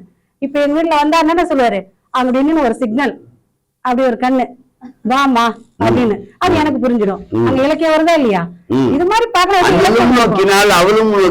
ராமருக்கு மட்டும் சொல்றீங்க, இங்க நடக்குது. அப்புறம் நாங்க எழுந்து போய் செய்வோம், அப்புறம் போய் செய்யுமா, ஆமாமா போய் செய்யுமா அப்படின்னு. அப்புறம் நீங்க சொன்னாங்க மாமியார் குறை சொல்லுவாங்களாம். என்ன குறை சொல்றாங்க, நீங்க போகும்போதே இங்க இருந்து போகும்போதே நான் தனியாதான் போகணும்னு மனசோட போறீங்க, அதனால குறை சொல்றாங்க. நீங்க தப்பு தப்பா செஞ்சுட்டு என்னைக்கு அவங்க நீ ஏமா இப்படி இருக்கிற அப்படின்னு என்ன கேட்பாங்கன்னு போறீங்க. அப்படி கிடையாது, நீங்க போங்க, அவங்களை புரிஞ்சுக்கிங்க. ஒரு 25 to 29, 30 வயசு வரைக்கும் ஒரு ஆண் மகனை வளர்த்து உங்ககிட்ட அனுப்புறாங்க. அப்ப அந்த அம்மாவுடைய மனநிலை எப்படி இருக்கும், அந்த வீடு, சொத்து, சுகம், அடுப்பாங்க, ஆட்சி, பொறுப்பு எல்லாம் உங்க கைக்கு வருது. அப்ப அவங்க மனநிலை எப்படி இருக்கும்? ஒரு பேனா, உங்க பேனா நான் வாங்கிட்டா என்ன பண்ணுவீங்க, மூடி எடுத்துட்டு தான் கொடுப்பீங்க, ஏன்னா நான் எடுத்துட்டு போயிடுவேன்னு. ஆனா அந்த அம்மா கஷ்டப்பட்டு சேர்த்து வச்ச சொத்தெல்லாம் என்கிட்ட ஒப்படைக்கிறாங்க, மொத்தத்துக்கு நான் ஒரே நாள்ல வந்து வாங்குறேன். அந்த அம்மா மனநிலை எப்படி இருக்கும்? கண்டிப்பா. அப்ப அவங்க நாம என்ன நினைக்கணும், அதான் அங்கதான் சைக்காலஜி. நம்ம சொல்றோம் எல்லாத்துக்கும் சயின்ஸ் தான் யூஸ் பண்ணணும்னு சொல்றாங்க இல்லையா? அப்ப அந்த மனநிலையை புரிஞ்சுக்கிட்டேன்னா, இப்ப இவங்க மனோதத்துவ டாக்டர், நம்ம பட்டிமன்றம் தெரியாம கூப்பிட்டுட்டோம். நம்ம கேட்டது எது மகிழ்ச்சி, அப்படி சொல்லல, இவங்க எங்க பாதிப்பு வருது அப்படின்றத சொல்றாங்க. நீங்க தப்பா கன்வே ஆயிடாதீங்க, வருவாங்க அந்த லைனுக்குள்ள வருவாங்க, கொண்டு வருவாங்கய்யா. அப்ப அவங்க என்ன பண்ணுவாங்க, அவங்க சொல்றது நம்மளுக்கு, அவங்க சொல்றாங்க சரி நான் செய்யறேன் அப்படின்னு சொல்லிட்டு வாங்க. அவங்க நாளைக்கு நீங்க செய்யும் போது அவங்க நமக்கு இதா இருப்பாங்க, நான் சொல்றதை கேட்பாங்க. அவங்க எல்லாம் பேசும்போது நீங்க கொஞ்ச நேரம் அமைதியா இருந்துருங்க, அதுக்கு அடுத்து நீங்க பேசும்போது நீங்க அன்னைக்கு தப்பா சொல்லிட்டீங்கல்ல அப்படின்னு சொல்லி கேட்டு பாருங்க. அவங்க ஆமாமா நான் கூட தப்பாதாம்மா சொன்னேன் அப்படின்னு கேட்பாங்க. அதே போல கொழுந்தனார் சின்ன வயசா இருந்தாலும் சரி, பெரியவங்களா இருந்தாலும் நீங்க அவங்களுக்கு அம்மா மாதிரிதான், அண்ணின்ற ஸ்தானத்துல இருக்கிறீங்க. எல்லாமே அவங்களுக்கு சொல்லி நான் இது பண்ணி பாருங்களேன். அவங்க என்ன பண்ணுவாங்க, அடுத்த ஜன்மம் ஆனாலும் நீங்க தான் எனக்கு அண்ணியா வேணும்னு வேண்டிக்குவாங்க நமக்கே. இதனால ஒரு 2 கோடி ரூபாய் லாபங்க. அவங்க வேண்டாங்க வச்சுங்களேன், நமக்கு 2 கோடி ரூபாய் லாபம் வரும் அப்படின்னு நினைக்காதீங்க. ஏதாவது இருக்கும் சொல்லுவாங்க, வெயிட் பண்ணுங்க, சொல்லுங்க பாருங்க. அதாவது இப்படிலாம் இருக்கிற எங்க குடும்பம் எப்படி இருக்கும்? எப்படி இருக்கும்? 1000 ஜன்னல் வீடு இது அன்பு வாழும் கூடு, ஆலமரத்து விழுது இத நாணி வேறு யாரு, அட காக்குற கோழிய போலவே இந்த கூட்ட காப்பது யாருங்க, அழகான அம்மன் போலவே அங்க அப்பத்தாவ பாருங்க. எங்க அப்பத்தா எதுக்கு இருக்கிறாங்க? அவங்க என்ன பண்ணுவாங்க? அவங்கதான் இவங்க சொன்னாங்களே நான் எதா இருந்தாலும் செலவு பண்ணோன்னு அவங்கள முதியோர் இல்லத்துக்கு அனுப்பிட்டா இவங்க டாக்டர்கிட்ட போக வேண்டியதுதான். அவங்க என்ன பண்ணுவாங்க? அஞ்சரை பெட்டியை வச்சுக்கிட்டு என் குழந்தைக்கு ஒரு வயிற்று வலினா உடனே சுத்த அழிச்சு போடு, இந்த மஞ்சளை கரைச்சி கொடு, வயிறு வலிக்கணும், அது வாயு தொல்லையா இருக்குமா, ஒரு பெருங்காயத்தை எடுமா எடுத்து போடு அப்படின்னு அவங்க சொல்லுவாங்க. நல்ல விஷயம். இவங்க என்ன பண்றாங்க? இப்ப எல்லாமே கத்து தருது அப்படின்னு சொல்லிட்டு இவங்க வந்து குழந்தைய வெளியே டியூஷன் அனுப்புறாங்களாம். என் பிள்ளைக்கு நான் வாழ்வியல கத்து தரணுமே, அது யாரு? அவங்க உட்கார வச்சு அவங்க மடியில காலை நீட்டிக்கிட்டு குழந்தைய படுக்க வச்சுட்டு இது படலாம் இருந்தாண்டா, நான் தாத்தா கூட இங்க போயிருந்தேன், தாத்தா இதெல்லாம் செஞ்சாரு, இது தப்பெல்லாம் தாத்தா செஞ்சாரு, அதெல்லாம் நீங்க செய்யக்கூடாது, இந்த ராமாயணத்துல என்ன கதை, மகாபாரதத்துல என்ன கதை, எல்லாத்தையும் நமக்கு எடுத்து சொன்னாங்க. அதிகமா அதுதான் பாட்டி சொன்ன கதைகள் சொல்லிட்டு நிறைய புத்தகங்களே இப்ப கொண்டு வந்திருக்காங்க. ஆனா அதை பாக்குறது கிடையாது. சும்மா யூடியூப்ல இந்த சின்ன சின்ன இதை வச்சு அதை பார்த்துட்டு யோசனை படிக்க வைக்கிறது கிடையாது. பாட்டி கிட்ட இருந்தாலே வைத்தியம் இருக்குது, நம்ம கிட்ட அனுபவம் கிடைக்குது. அதாவது 100 புத்தகங்கள் படிச்சா ஒரு அனுபவம் கிடைக்கணுவாங்க. அந்த 100 புக்குமே லைப்ரரி அந்த பாட்டி தான், அவங்கதான், அவங்க எல்லாமே சொல்லி தருவாங்க. அப்ப வீட்டுல இருக்கிறவங்க என்ன பண்ணுவாங்க? நம்ம தப்பு செய்யும் போது ஒரு அதை கண்டிப்பாங்க. இப்ப நானும் எங்க வீட்டுக்காரரும் சண்டை போட்டுக்கிறோம். சண்டை போட்டு என்ன பண்ணுவோம்? இதே தனியா இருந்தா என்ன பண்ணுவோம்? இந்த சண்டை மேல மேல வளரும். சாயந்தரம் வரும், நான் சாப்பாடு செய்ய மாட்டேன், அவங்க எதனா ஒண்ணு செய்வாங்க, மறுபடியும் அவங்க எதனா பேசிட்டு போவாங்க. ஆனா இந்த சண்டை குடும்பத்தோட இருக்கும்போது வெளியே காட்டுவோமா? காட்ட மாட்டோம். ஏன்னா வெளியில வரும்போது ஒத்துமை வர மாதிரி நாங்க நம்ம செஞ்சோமா, அப்பதான் வேணும்னே கேட்பாரு. ஏன்னா நம்ம பொண்ணாடி கோவத்தை குறைச்சிடுவாளே அப்படி சொல்லிட்டு நம்ம அதை எடுத்துட்டு வந்தியா, அதை செஞ்சியம்மா, இதை பண்ணியம்மா அப்படின்னு கேட்பாரு. அந்த அம்மா என்ன பண்ணும்? சப்போஸ் இந்த அம்மா மேல தப்பு இருந்தா, ஏன்னா அதை பண்ணீங்களா, நீங்க போய் பாத்தீங்களா, இதை செஞ்சீங்களான்னு அப்பவே வேணும்னே கேட்பாங்க. அவங்க நினைச்சிட்டு இருப்பாங்க நம்ம பிள்ளைங்க நல்லா ஒத்துமையா இருக்குதுன்னு. இதே மாதிரி ஏங்க ஏங்க ஏங்கன்னு கூப்பிட்டு கொஞ்ச நாளைக்கு என்ன பண்ணல அவளே ஏங்க வச்சிருவாங்க. இல்ல நீங்க சொல்ல வர்றது இவங்களுக்காக பேசுறீங்களா எனக்கு புரியல. நீங்க அந்த குழுல உட்காந்து அங்கேயும் சண்டையை தான் பேசுறீங்க, சந்தோஷம் இருக்க மாதிரி தெரியல. அப்ப சந்தோஷமா தானே இருப்பாங்க ஐயா. எங்க அதாவது இவங்க என்ன பண்ணுவாங்க? இந்த சண்டை போட்டாலும் அந்த சந்தோஷத்துக்கு வந்துருவாங்க. அப்படி சொல்ல காட்ட மாட்டாங்க. பெரியவங்க இருக்காங்க காட்டாம கொந்தளிச்சிட்டு ரூமுக்குள்ள போய் குபு குபுன்னு குத்துறது, குத்த மாட்டாங்க. தனி குத்துறது. நீங்க கூட்டு குடும்பத்துல நான் 2 பேர் இருந்து உதைக்கு போறாங்க, அங்க கூட்டு வாங்க கண் வச்சு உள்ள கூப்பிட்டு போய் மிதிக்க போறீங்க. ஏன்னா ஒரு சின்ன சத்தமா தான் தெரிஞ்சிடுமே. அதே போல ஒரு வீட்டுல இருக்கிற அத்தை இருக்கிறான்னு வச்சுக்க, அந்த குழந்தைங்களுக்கு அப்பயே சொன்னாங்க, அந்த அத்தை என்ன பண்ணுவோம்? அந்த குழந்தைங்களுக்கு உறவுகளை சொல்லி கொடுக்குறாங்கன்னா, அத்தை மடி மெத்தை ஏடி ஆடி விளையாடம்மா ஆடி ஆடி ஆடி விட்டு அப்படின்னு சொன்னாங்க. ஏன்னா அப்ப அந்த நம்முடைய சுமையை அவங்களும் குறைச்சிப்பாங்க. வீட்டுல நம்ம கூட்டு குடும்பமா இருக்கும்போது நான் வேலைக்கு போயிட்டு வந்தா அந்த ஒரு வேலையை செய்வாங்க. இவங்க சொல்றாங்க நான் அவங்கள போய் இதுல ஹோம்ல விட்டாதான் வந்து நாங்க ஃப்ரீயா இருக்க முடியும். அப்படி கிடையாது. நம்முடைய வேலைகளை நிறைய வேலைகளை அவங்க பகிர்ந்துக்கிறாங்க. என் குழந்தைக்கு பொருளாதாரத்துல சொன்னாங்க இவங்க. இப்ப எங்க வீட்டுல 4 பேர் இருக்காங்கன்னு வச்சுங்களேன், எங்க குழந்தாரு மூத்தாரு எல்லாம் இருக்காங்கன்னு வச்சுங்களேன். இப்ப 4 பேர் ஒரு வேலைக்கு போயிட்டு வராங்க. எங்க மாமனாரு மாமியார் இருக்கிறாங்க. இவங்க கிட்ட சொல்றாங்க, இந்த நான் இவ்வளவு வருமானம் வாங்கிட்டு வந்து இவ்வளவு கொஞ்சம் கொடுக்குறாங்க, நீ 20 30 சம்பாரி, எவ்வளவு வேணா சம்பாரி, நீ ஒரு 10 ரூபா, 4 பேர் கொடுக்குறீங்க, அது மொத்தம் போட்டு குடும்பத்துல எடுத்து செலவு பண்றாங்க.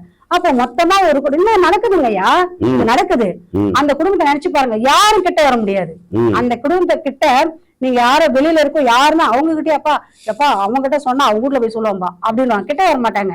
அப்ப அந்த பொருளாதார கை வாங்கிதான் இருக்கும். இங்க புரிதல் தான் தேவை. நீங்க புரியாம இருக்கிறது கிடையாது. நான் சொன்னமா இருக்கணும், நான் அப்படி இருக்கணும் இப்படி இருக்கணும்னு பாத்தீங்கன்னா அது கிடையாது. இப்படி சேர்ந்து வர்றதுதான் வந்து வாழ்க்கையே. இததான் வந்து அந்த சொந்த பந்தங்கள் கூட இருந்துச்சுன்னா நெருப்பட கூட தைரியமா நடக்கலாம் அப்படின்னு சொன்னாங்க.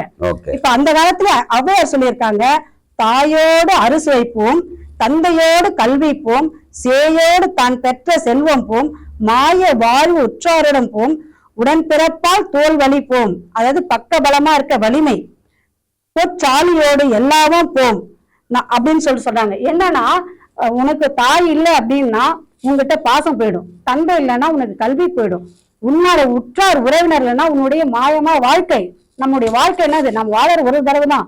அந்த மாயமான வாழ்க்கை எப்படி எல்லாம் அனுபவிக்கணும்ன்றது ஒரு தடவை கூப்பிடுவாங்க, மாமா அவங்க வா அப்படின்னா அவனது என்னடா தோரண்டா மச்சான் அப்படின்ட்டு வருவாங்க, பெரியப்பா சித்தப்பா அப்படின்னா எல்லாருக்கும் எந்த நேரத்துல வருவாங்க.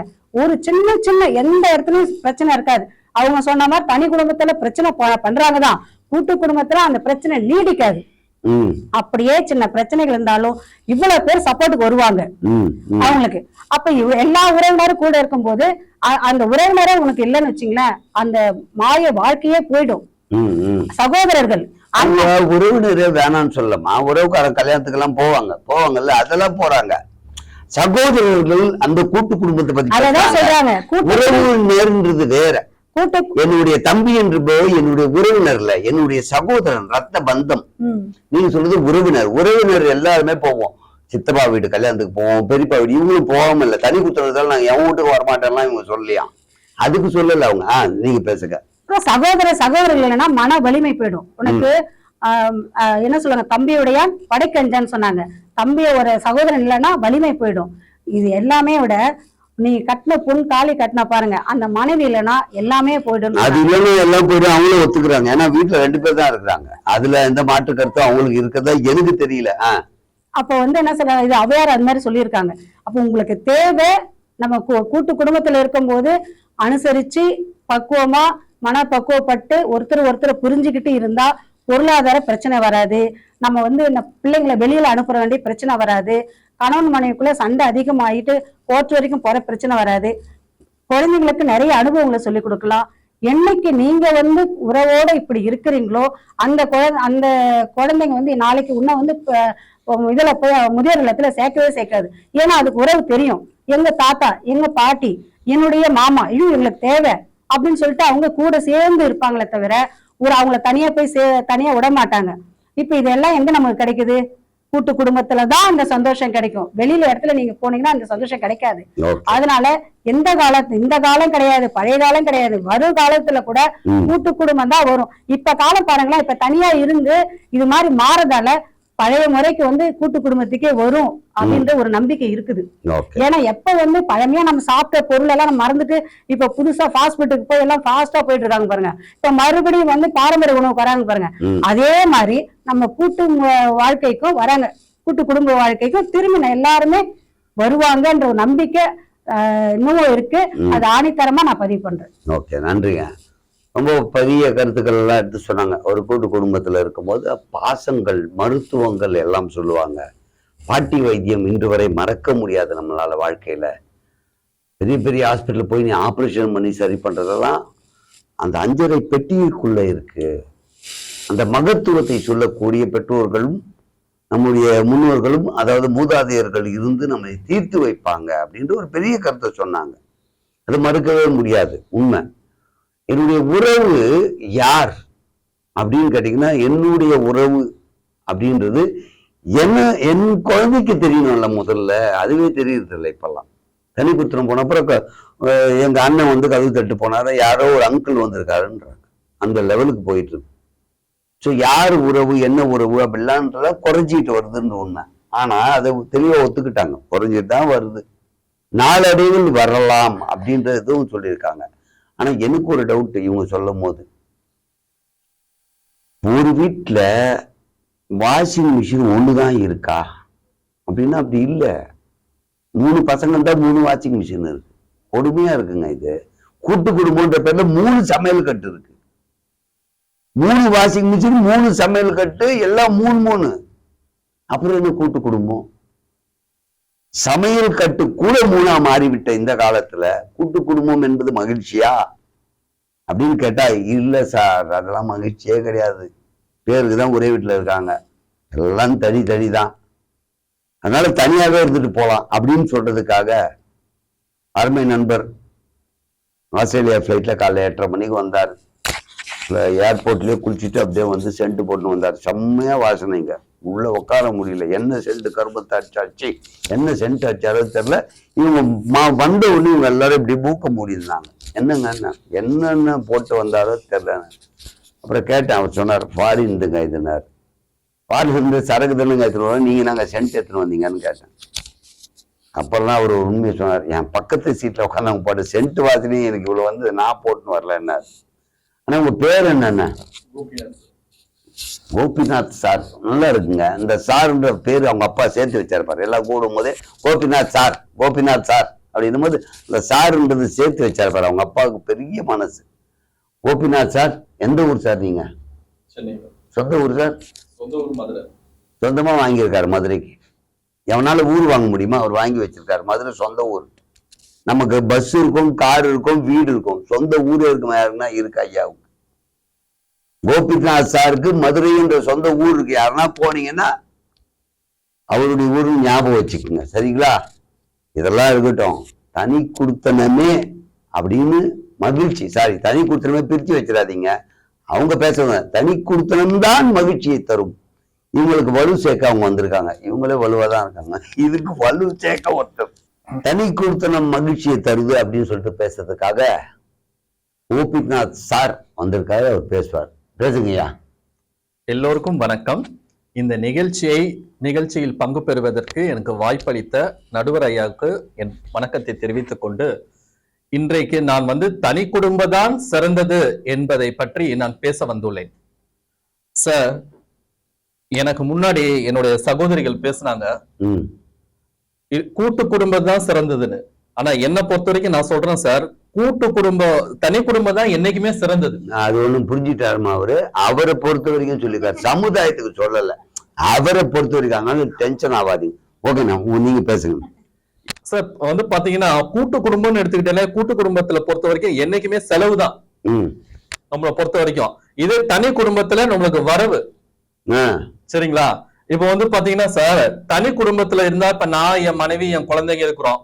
அப்படி இருக்கும் போது தனி குடும்பத்துல நம்ம சுதந்திரம், என்னைக்குமே நம்ம சுதந்திரமா வாழலாம், நம்ம நினைச்ச மாதிரி வாழலாம். எனக்கு ஒரே ஒரு டவுட் சொல்லிட்டு, வரவு நீங்க எப்படி தெரிஞ்சீங்கன்னா நானும் கொஞ்சம் வருமானத்தை ஈட்டிப்பேன். அது எப்படி சொல்லிடுங்க வரவு நீங்கள? கண்டிப்பா சார். சார் இப்ப பாத்தீங்கன்னா, இப்போ ஒரு குடும்பத்துல இப்ப நான், என் மனைவி, குழந்தைங்க இருக்குன்னா, இப்ப வேலைக்கு போறோம், சம்பாதிக்கிறோம். சம்பாதிக்கிற வருமானத்தை வச்சு பிள்ளைங்களை படிக்க வைக்கிறோம். பிள்ளைங்களை படிக்க வச்சு நம்ம மனைவி நம்ம மிச்ச வருமானத்துல பாதி இதை நம்மளுக்கு சேவிங்ஸ் பண்றோம், பேங்க்ல போடுறோம். மிச்ச வருமான காசு குடும்ப செலவை ஒதுக்கி மீதி இருக்கிற வருமானத்தை செலவை கொண்டு நம்ம ஒரு பேங்க்லயோ நம்மளுடைய பிள்ளைங்களோட எஜுகேஷனுக்காக, அவங்களுடைய படிப்புக்காக நம்ம பேங்க்ல கொஞ்சம் சேவிங்ஸ் பண்ணி போட்டு வைக்கிறோம். சேவிங்ஸ் சார், ஏதோ வரவுன்னு சொன்னீங்கன்னா எப்படியாவது வந்துருமான்னு பாத்துங்க. என் குடும்பத்துக்கு தேவைப்படுது, ஏதோ வரவுக்கு வழி இருக்கான்னு கேட்டேன். வரவுன்னு இல்ல, கூட்டு குடும்பம் என்ன சொல்றீங்க, அது செலவு.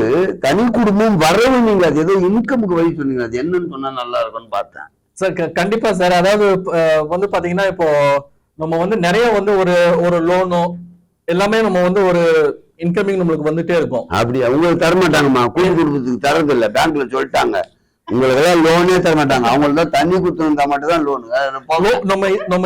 நம்ம ஒரு லோன் போடலாம், இவங்க போட முடியாது. அவங்க போடக்கூடாது சார். போட முடியும் சார். இன்றைக்கு இருக்கிற காலகட்ட சூழ்நிலையில பாத்தீங்கன்னா எவ்வளவு சம்பாதிச்சாலும் நம்மளுக்கே பத்த மாட்டேங்குது.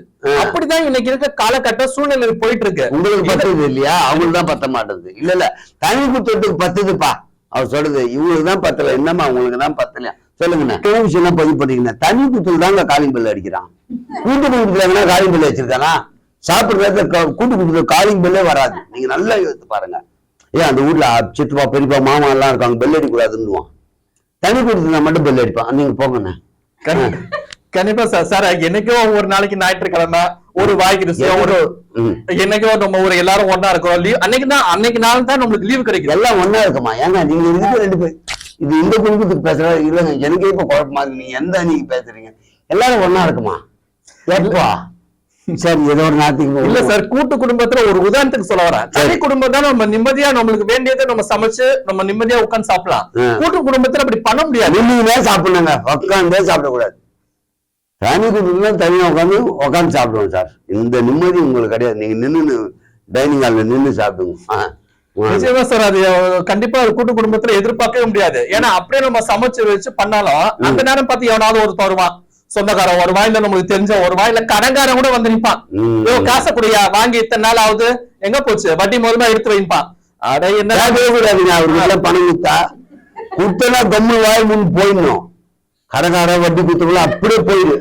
இன்னும் கட்டப்ப வந்து கேட்கறது கூட்டு குடும்பத்துல வேற கேக்குறீங்க. 4 பேர் இருக்கு அசிங்கமா. நீங்க இப்ப பேசுங்க. தனி குடும்பத்துல இருந்தோம்னா உங்களுக்கு எந்த பிரச்சனையும் கேட்கவே மாட்டான். அப்படியே நம்ம போயிடலாம் 2 பேரும் கிளம்பி ஆக்கணும். கூட்டு குடும்பம் எவனோ ஒரு வீட்டுல மாட்டிப்பான். நம்மள இருந்தா 2 பேரும் கிளம்பி ஆக்கணும் போலாம். அப்படியே வந்தா கூட நம்ம வந்தா கூட அப்படியே அப்படி நைஸா அப்புறம் தரப்ப அப்படியே கூட்டிட்டு போய் பண்ணலாம். ஆனா கூட்டு குடும்பத்துல அத்தனை பேர் உட்கார்ந்துருப்பான். அத்தனை பேருக்கும் நம்மளுடைய எல்லாமே நம்ம விஷயம் மொத்தமும் கூட்டு தெரிஞ்சு போயிடும். அப்ப திருத்தலம் பண்ணுவீங்களோ கூட்டு குடும்பத்துல உண்மை போட்டு கொடுத்துருவாங்க. சரி வாங்க எல்லாருக்கும் தெரிஞ்சு போயிடும். அட என்னடா இது 2 பாடுங்க உட்காந்துருக்கீங்க அப்படின்ட்டு. அப்ப அப்படிதான் அவர் சொல்றது. தனி குடும்பத்துல தான் மொத்த பாடு வேலை நடக்குது. நிச்சயமா இருக்குமே. தனி குடும்பத்துல இருக்கிற ஒரு சந்தோஷம் ஒரு மகிழ்ச்சி கூட்டு குடும்பத்துல நிச்சயமா ஒருபோதும் இருக்காது சார். கூட்டு குடும்பத்தை பொறுத்தவரைக்கும் என்னைக்கு இருந்தாலும் தொல்லைதான், ஹிம்சைதான். ஏன்னா எவனாவது ஒருத்தனா ஏதாவது ஒரு நம்மள நொட்ட சொல்லிக்கிட்டு குறை சொல்லிக்கிட்டு என்ன நம்மள 1000 பண்ணு எவ்வளவு பண்ணு எல்லாம் செஞ்சிருப்போம். செஞ்சா கூட அதுல ஏதாச்சும் ஒரு எதிரா கிடைக்கும் விஷயம். இவனை எப்படிடா போட்டு கொடுக்கறது, இதை அவன்கிட்ட போட்டுக்கலாம், இப்படி இல்லாத போல அதெல்லாம் நம்மள சொல்லி நம்மள ஒரு மண்டை குழப்ப வச்சு ஏதாவது ஒண்ணு நடக்கும். இது பட்டா குறைக்கா ஏதாவது ஒரு சொத்து பிரச்சனை வந்து வச்சுக்கோங்க, அவன் அடிச்சுப்பான். எனக்கு இது இவ்வளவு பங்கு, எனக்கு இவ்வளவு பங்கு அப்படின்னு அடிச்சுப்பான். நம்ம கூட பிறந்தவங்க அண்ணன் தம்பி அக்கா தங்கச்சி எல்லாம் எனக்கு இல்லையா சொத்து அப்படின்னு. இதே தனி குடும்பம் வந்து வச்சுக்கோங்களேன், எந்த பிரச்சனையும் கிடையாதுங்க. அதை வாங்கி வந்துடுவீங்களா தனியா சொத்தை? அப்புறம் என்ன அச்சுக்குது, அதான் பங்கு வாங்கிட்டு வந்துடுறியா? அதே மாதிரி இன்னொரு விஷயம் நான் சொல்றேன் பாருங்க. சொல்லுங்க, காதுலயே சொல்லுங்க. விஷயமா இருந்தா எல்லாரும் கேக்குற மாதிரி வேணாம். கண்டிப்பா நீ கேட்டு சொல்லுமா ஏதாவது விஷயம் சொல்ல. சார் ஒரு கல்யாணம் காட்சின்னு வந்துட்டு எடுத்துக்கிட்டீங்கன்னா ஒரு சுப நிகழ்ச்சி நம்மளை தேடி வந்து பாத்தீங்கன்னா சொந்தக்காரங்க வராங்க. தனி குடும்பத்துல இருந்தா அது ஒரு தனி மரியாதைங்க. தனியா மரியாதை பார்ப்பாங்க. வீடுப்பா வாசல்பா தனியா இருக்காங்க, பொண்டாட்டி பிள்ளைங்க குழந்தைங்க வந்து பட்டு பாத்தீங்கன்னா நிறக்க வந்து சபையில வந்து பத்திரிக்கை வச்சு நம்ம பத்திரிக்கையில நம்ம பேரு போட்டு மரியாதையோட கொடுத்துட்டு போவாங்க. அங்கதான் சார் பிரச்சனை. இருங்க, எங்க தெரியுமா மொத்தமா தள்ளாத அவங்களா மொழி எழுதுவாங்க பார்த்தேன். தனியா வந்து இந்த 4 பழத்தை வச்சு குத்துட்டு போயிடுச்சு, இதுக்காக எழுதுனமேன்னு எவ்வளவு பேர் வருத்தப்படுறாங்க தெரியுமா? தனி குத்தத்துல வச்சப்பதான் பெரிய வருத்தமே. எனக்கு ஒரு ஸ்வீட்டை வச்சதுக்காக போய் 1500 ரூபாய் எழுதுனமேன்றாங்க. கூட்டு குடும்பமா இருந்தா பெரியவங்க பார்த்துப்பாங்க அப்படின்னு போயிடும். சரி, உங்களுக்கு அது சந்தோஷமா சொல்லுங்க. கண்டிப்பா சார். சார் இதே கூட்டு குடும்பத்துல வந்து பாத்தீங்கன்னா பொதுவா எல்லாரும் ஒரே ஒரு பத்திரிக்கை வச்சுட்டு போயிடுவாங்க.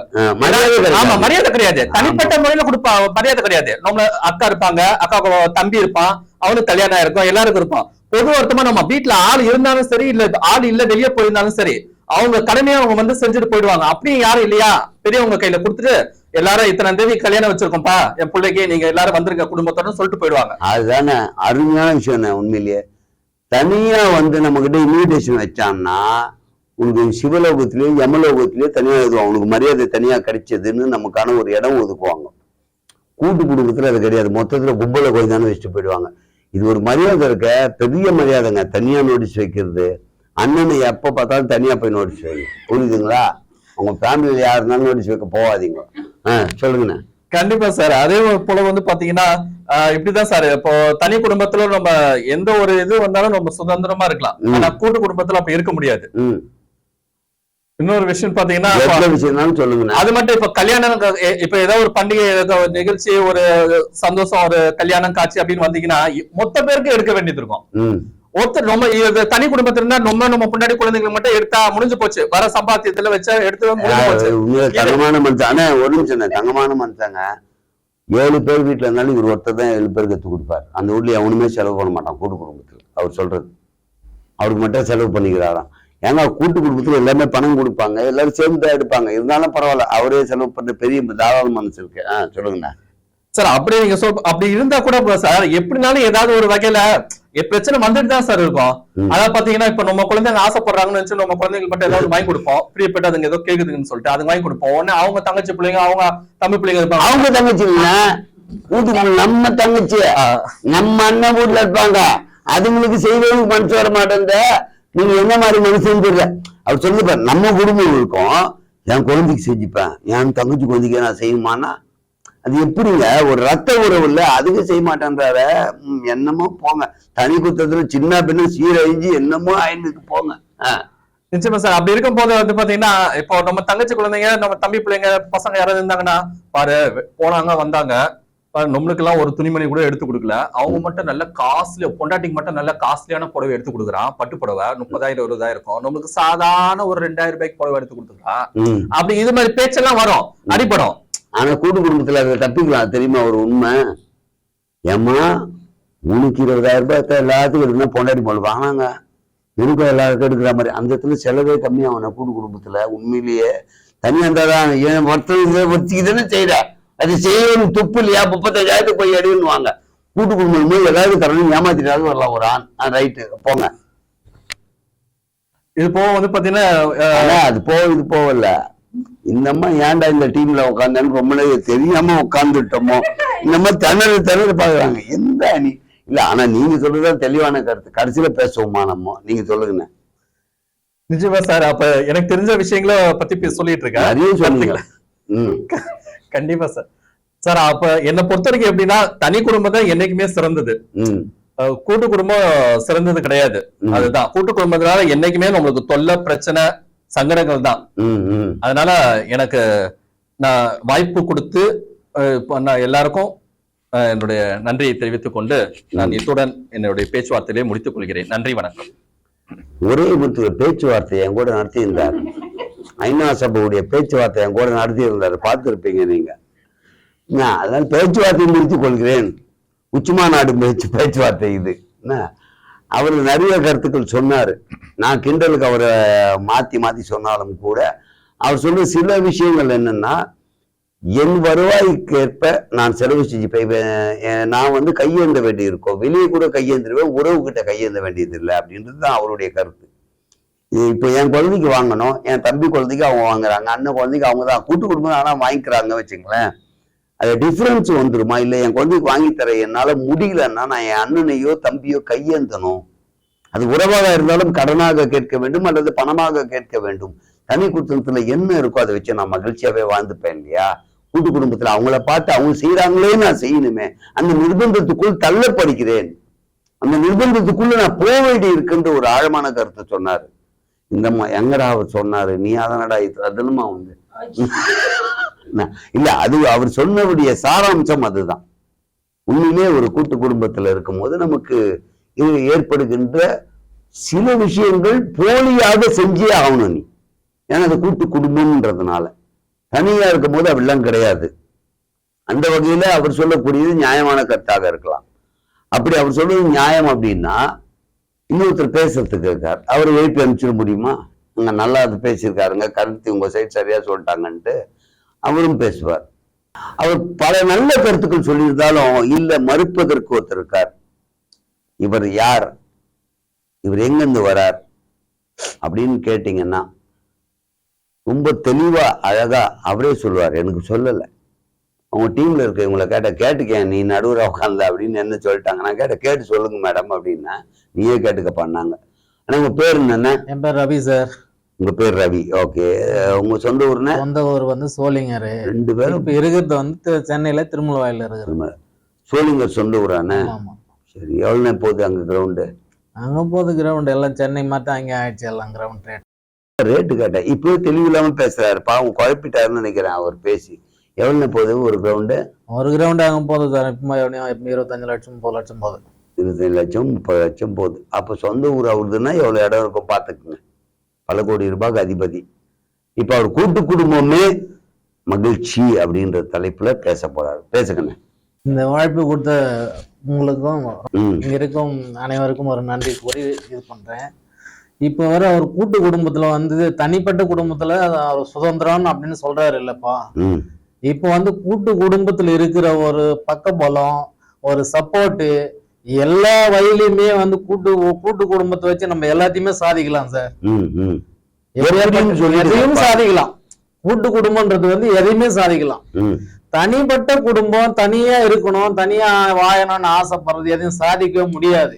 என்னன்னு கேட்டீங்கன்னா இன்னைக்கு தனியா இப்போ திடீர்னு நீ கல்யாணம் ஆகி பொண்டாட்டி வந்த பேர் தனியா வந்துடுற.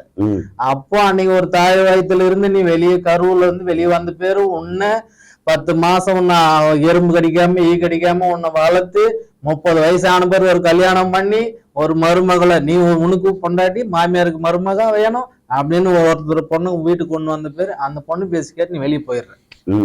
அப்போ உன்னை காப்பாத்தி படிக்க வச்சு உனக்கு ஒரு வேலையும் தேடி கொடுத்து உனக்கு கல்யாணமும் பண்ணி உன்னை தனியா அனுப்பிட்டு பேர் அந்த தாய் தாப்ப என்ன பண்ணுவாங்க? அப்ப அவர் என்ன பேச தெரியுமா, இந்த தாய் தந்தை பிரச்சனை பத்தி அவர் தலைப்புல பேசியிருந்தார். ஓகேங்களா? அதனால வருவார். அதுக்கப்புறம் கூட்டு குடும்பத்துக்கு வருவார். கூட்டு குடும்பத்துல உனக்கு பின்னாடி பிறகுற தம்பி மாரெல்லாம் உன்னை நம்பி இருக்கிறாங்க. ஒரு கல்யாணம் பண்ணி கொடுத்தப்ப தம்பியை பொறுப்பானா? இருக்காங்க. இப்ப குழப்பமா இருக்கு எனக்கு. கிடையாது, உனக்கு பின்னாடி போற தம்பி மாரெல்லாம் என்ன பண்ணுவாங்க? தனியா ஓடிடுறப்ப அப்பா அம்மா இருக்கிறாங்க, அப்பா அம்மா வயசாச்சுன்னா அந்த தம்பி மார் என்ன பண்ணுவாங்க? அந்த தம்பி மார் யாரு? அப்பா பார்த்து யாரு? அண்ணன் தானே பாக்கணும். சொல்லுங்களா? அப்ப நீ தனியா பொன்னாடி வந்து தனியா போயிட்டு பேரு நீ யார் பேச்சு கேட்டு போற? வெளியா அப்பா பேச்சு கேட்டு போனியா, அம்மா பேச்சு கேட்டு போறியா? உன் பொண்டாட்டி வந்து பேரு நீ தனியா வந்தாதான் நான் வருவேன். நீ அப்பா அம்மா கூட இருந்தா நான் இருக்க மாட்டேன், இல்லைன்னா நான் என் அம்மா வீட்டுக்கு போயிடுவேன். அப்ப நீ யார் பேச்சு கேட்டு போற? இல்ல இப்ப யாரு பேச்சு போட்டு 3 தடவை கேட்டீங்கன்னா அது கூட்டு குடும்பத்தில் மகிழ்ச்சி. தனி குடும்பத்துல அது மகிழ்ச்சி கிடையாது, தனி குடும்பத்துக்காகதான் மகிழ்ச்சி. அது கூட்டு குடும்பம் வந்து என்ன இருந்தா இல்ல தனிப்பட்ட கூட்டு குடும்பத்துக்கு நீ தனியா போயிட்டு போனா அப்புறம் கூட்டு குடும்பத்தை விட்டுட்டு நீ தனியா போயிடுற. அது உனக்கு மகிழ்ச்சி கிடையாது. தனி குடும்பம் போயிட்டு நீ சந்தோஷமா இருக்கிறீன்னு நினைக்காத. கூட்டு குடும்பத்துல இருந்து எல்லாமே ஒற்றுமையா இருந்து மொத்த பேரும் அந்த சப்ஜெக்ட் தான் வாங்க. நீங்க பெத்து எறும்பு கடிக்காம வளர்த்து தாளாட்டி கைப்பு அது வரைக்கும் இவங்க சொன்னவங்களை பாயிண்ட் பண்ணி அதை மட்டும் சொல்லுங்க. இந்த மாதிரி இல்ல தம்பி யாரு காப்பாத்துவா, அப்பாக்கு அப்புறம் நீ தானே. அது கூட்டு குடும்பம். கூட்டு குடும்பம் மகிழ்ச்சியே எந்த வகையில துக்கத்தை பத்தி சொல்ல வேணாம். கூட்டு குடும்ப மகிழ்ச்சியே வந்து நமக்குன்னு ஒரு நல்லது பொங்கலோ ஒரு தீபாவளியோ இல்ல ஒரு கல்யாணம் அந்த மாதிரி எல்லாம் ஒரு நல்ல விஷயங்கள் நடக்க சொல்ல நம்ம கும்பல கூட்டு குடும்பத்துல 10 பங்காளி, 10 அண்ணன் தம்பிங்க, 10 அக்கா தங்கச்சிங்க இதெல்லாம் ஒன்னா சேர்ந்து ஒரு அந்த வீட்டுல ஒரு நல்ல வேலை நடக்குதுன்னா இத்தனை ஜனமும் நீ அங்க இருந்தா தான் ஊர் மக்களும் நம்மள மதிப்பாங்க. உங்க வீட்டுல தனியா நீயும் உங்க ஒய்ஃப் உங்க பசங்க தனியா வந்து அங்க நின்னு பாரு, உன்ன ஒரு மாதிரி அப்படி திரும்பி பார்த்துட்டு ஒன்னு ஒதுங்கி போயிடுவாங்க. இதே ஒரு இந்த காலத்துல எனக்கு கொஞ்சம் குழப்பம் தெளிவு பண்ணிக்கிறேன். என்னன்னா எனக்கு அவ்வளவு அறிவு இல்லை. இவர் பொண்டாட்டி ஒரு குழந்தையோட போறாரு. ஆமா, கூட்டு குடும்பத்துல இருந்தாலும் அண்ணன் அவன் சம்சாரம் அவன் குழந்தை போகும், இவங்க போவாங்க. நீங்க சொன்னது யாரா இருந்தாலும் குடும்பமா போனா மதிப்பாங்க. அதுதான் உண்மை.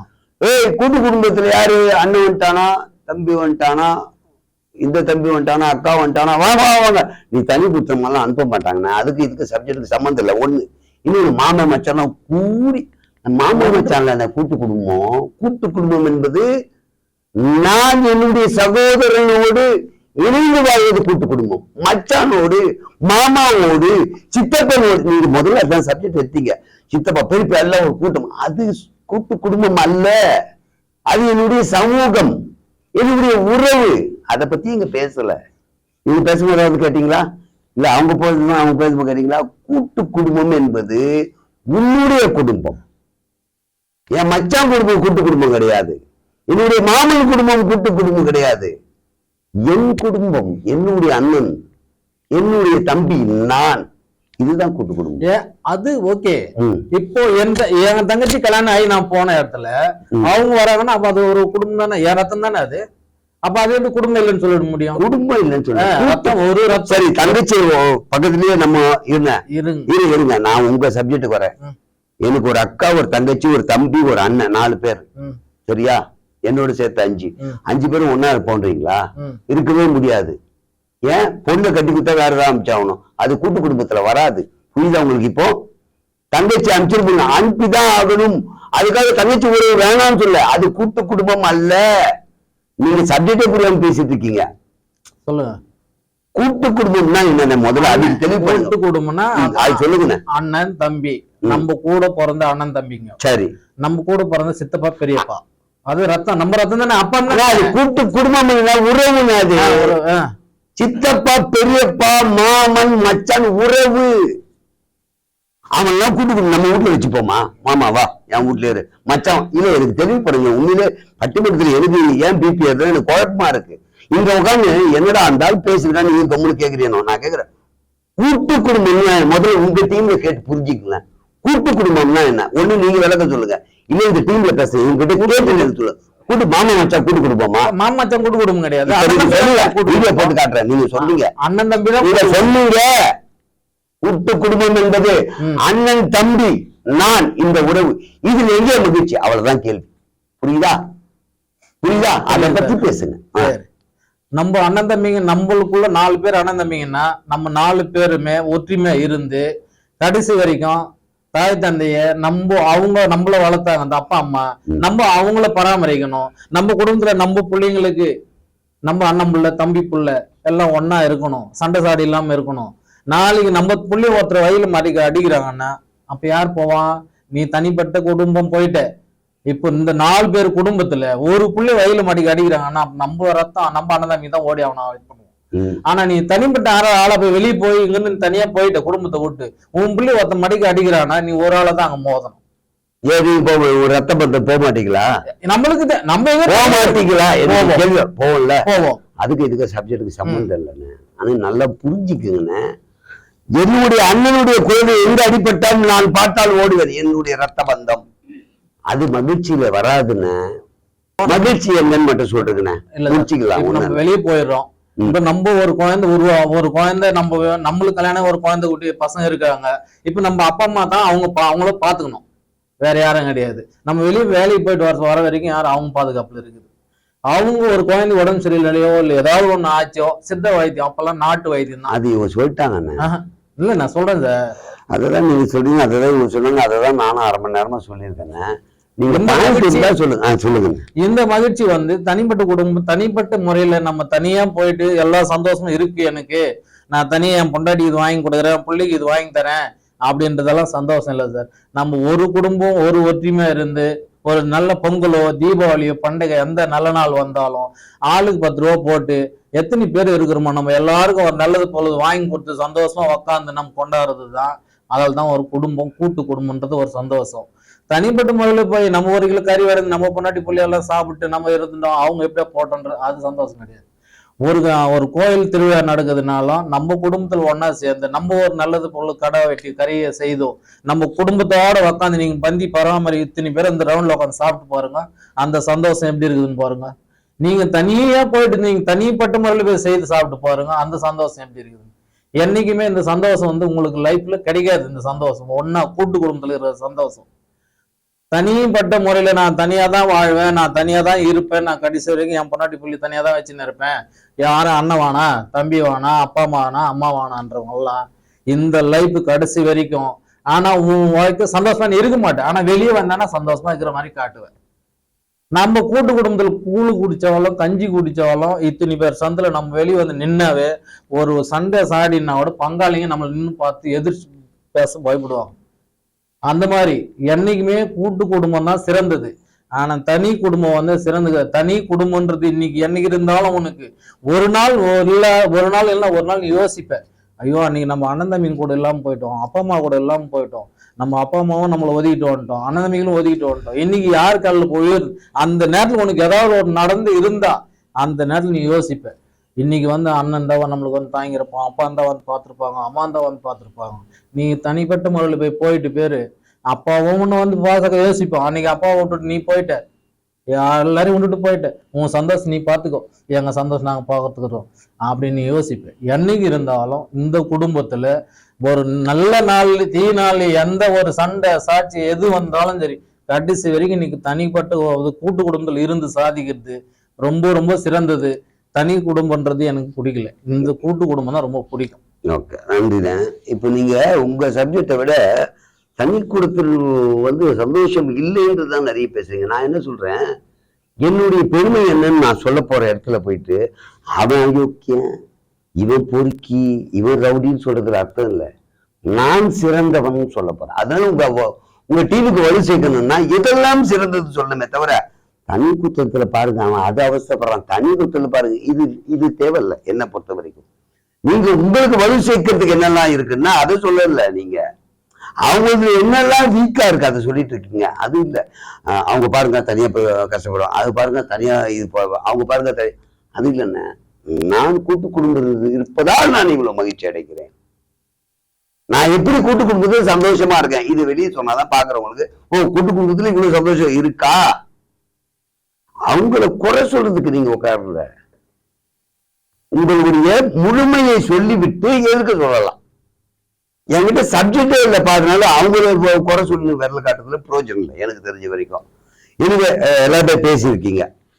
இப்போ இவங்க பேசுறத வச்சு பார்க்கும்போது இன்னைக்கு எது மகிழ்ச்சி அப்படின்னா, கூட்டு குடும்பமா அல்லது தனி கொடுத்தனமா?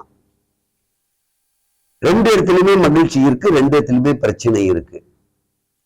பொருளாதார அடிப்படையில் இன்று பிரிந்து இருக்கிறார்களா அல்லது மகிழ்ச்சி தொலைத்ததால் பிரிந்து இருக்கிறாங்களா? இந்த கேள்வி இருக்கு இல்லையா? பொருளாதார அடிப்படையில் தான் பிரிஞ்சாங்கன்றது ஒரு காலகட்டத்துல உண்மையா தெரிஞ்சிச்சு. மகிழ்ச்சி இல்லாம இல்ல. கூட்டு குடும்பத்துல உண்மையில மகிழ்ச்சி இருக்கு, தனி குடும்பத்துல மகிழ்ச்சி இருக்கு. ஆனா கூட்டு குடும்ப மகிழ்ச்சி எங்கு சிதைந்தது என்றால் உறவுனால் அல்ல. பெரியவங்களை பார்த்து மதிக்கணுமா மதிக்கூடாதா, என் அண்ணன் தம்பி, இந்த உறவுனால் அல்ல, பொருளாதார அடிப்படையில் மாறிச்சு. அது எப்படா மாறிச்சு? உதாரணம் எப்படி சொல்லுவேன் அப்படின்னா, இவங்க சொன்ன மாதிரி அந்த பணத்தை வைத்து எனக்கு தேவையானதை ஒரே ஆள் செலவு பண்ணிப்பேங்க, 4 பேர் தான் எல்லாருக்கும் நான் செலவு பண்ண வேண்டிய அந்த பொருளாதாரத்தில் நான் சொல்லல.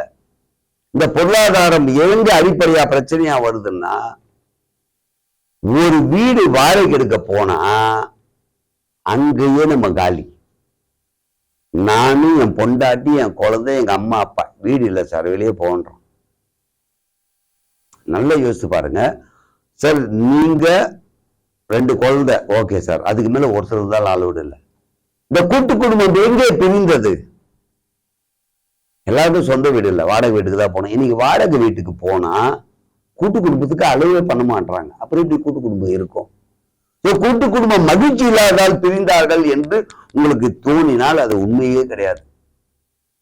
அதெல்லாம் மதிக்க தயாரா இருக்காங்க. சொந்த வீடு இல்லை, வாடகை வீடு ஸ்பிட் ஆன, ஏன்னா மக்கள் தொகை பெருக பெருக சொந்த இடம் எல்லாருக்கும் இல்லை. அப்போ வாடகை வீட்டுக்கு போகும்போது அவங்க அலோவ் பண்ணல. அப்போ பரவாயில்ல இருந்துக்க, நான் ஒரு வீட்டுல இருந்துக்கிறேன். அங்கேயும் அந்த உறவு விட்டு கொடுத்துருக்கு. விட்டு கொடுத்து சரி ஒரே வீட்டுல அலோவ் இல்லையா, நீ போ, நீ ஒரு வீட்டுல இருந்துக்க, நான் வந்து பாக்குறேன், நானும் வந்து பாக்குறேன் அப்படின்னு இந்த உறவு, அன்பு, பாசம், மகிழ்ச்சி எல்லாம் இருக்கு. பிரிந்து கிடப்பதற்கு காரணம் இன்றைய சூழ்நிலையில் பொருளாதாரம் என்கின்ற பேரில் வீடு, ஒரு வீடு தான் இது எல்லாமே பிரிச்சிருக்கு. நீங்க நல்லா எடுத்து பாருங்களேன். இது வந்து மோஸ்ட்லி எல்லாருமே இந்த தாட்குள்ளேயே போல. நான் என்ன அண்ணன் தம்பி கூட சொத்து கேட்டு சண்டை போட்டேன், எங்க மாமியார் சொல்லிடுறேன், இதெல்லாம் வந்து இப்போ வந்ததுங்க. இது பிரிவு எங்க ஒரு புள்ளி வச்சாங்க அப்படின்னா, கூட்டு குடும்பம் பிரிந்ததுக்கு மிகப்பெரிய காரணமாக இருந்தது வாடகை வீடு. வாடகை வீட்டுல அலவுடு இல்லைன்னு எப்ப சொன்னாங்களோ அப்போ மனசை கல்லாக்கி கொண்டு தாய் தந்தையர் தன்னுடைய பிள்ளையும், பிள்ளை தன் தாய் தந்தையரும் விட்டு பிரிய வேண்டிய ஒரு கட்டாயத்துக்குள்ள வந்துட்டாங்க. அது எப்படி ஆயிப்போச்சு நாளடைவுல, திருமணம் செய்யும் போதே அவங்க மைண்ட் ஃபிக்ஸ் ஆயிடுச்சு. ஸோ எங்கன்னா வீடு பார்த்து போகணும். ஏன்னா இருக்கிற வீட்டுல கல்யாணம் ஆகி வந்தா இதுக்கப்புறம் ஒரு குழந்தை, அம்மா அப்பா இருக்காங்க, அப்போ மாமனார் மாமியார் 5 பேர் எப்படியும் காலி பண்ண சொல்லுவான். அப்பவே தனி கொடுத்துறதுக்கு அவங்க தயாராகிறாங்க. அப்படி தயாராகி வந்துட்டு இப்ப எப்படின்னா, கல்யாணம் பேசும் போதே எங்க கல்யாணம் பண்ணணும் தனி கொடுத்துன வச்சிருவீங்களா? இது இப்ப நடக்கிற விஷயம். தனி குடும்பத்திலையும் மகிழ்ச்சி இருக்கு, கூட்டு குடும்பத்திலையும் இருக்கு. அது இன்னைக்கு பிரிஞ்சதால நம்ம இதுவா அதுவான்னு வாதம் பண்றோம். இது பிரியாமல் இருந்திருக்குமே ஆனால் இன்னைக்கும் அந்த மகிழ்ச்சி பார்க்க முடியும். இப்பவும் இருக்கு. இன்னும் கொஞ்ச நாள்ல அது இல்லாத போயிடுமோன்ற பயம்லாம் இருக்கு. ஏன்னா இன்னைக்கும் தாய் வீட்டு சீதனம்ட்டு அக்கா ஒரு இடத்துல இருப்பாங்க, தங்கச்சி ஒரு இடத்துல இருப்பாங்க.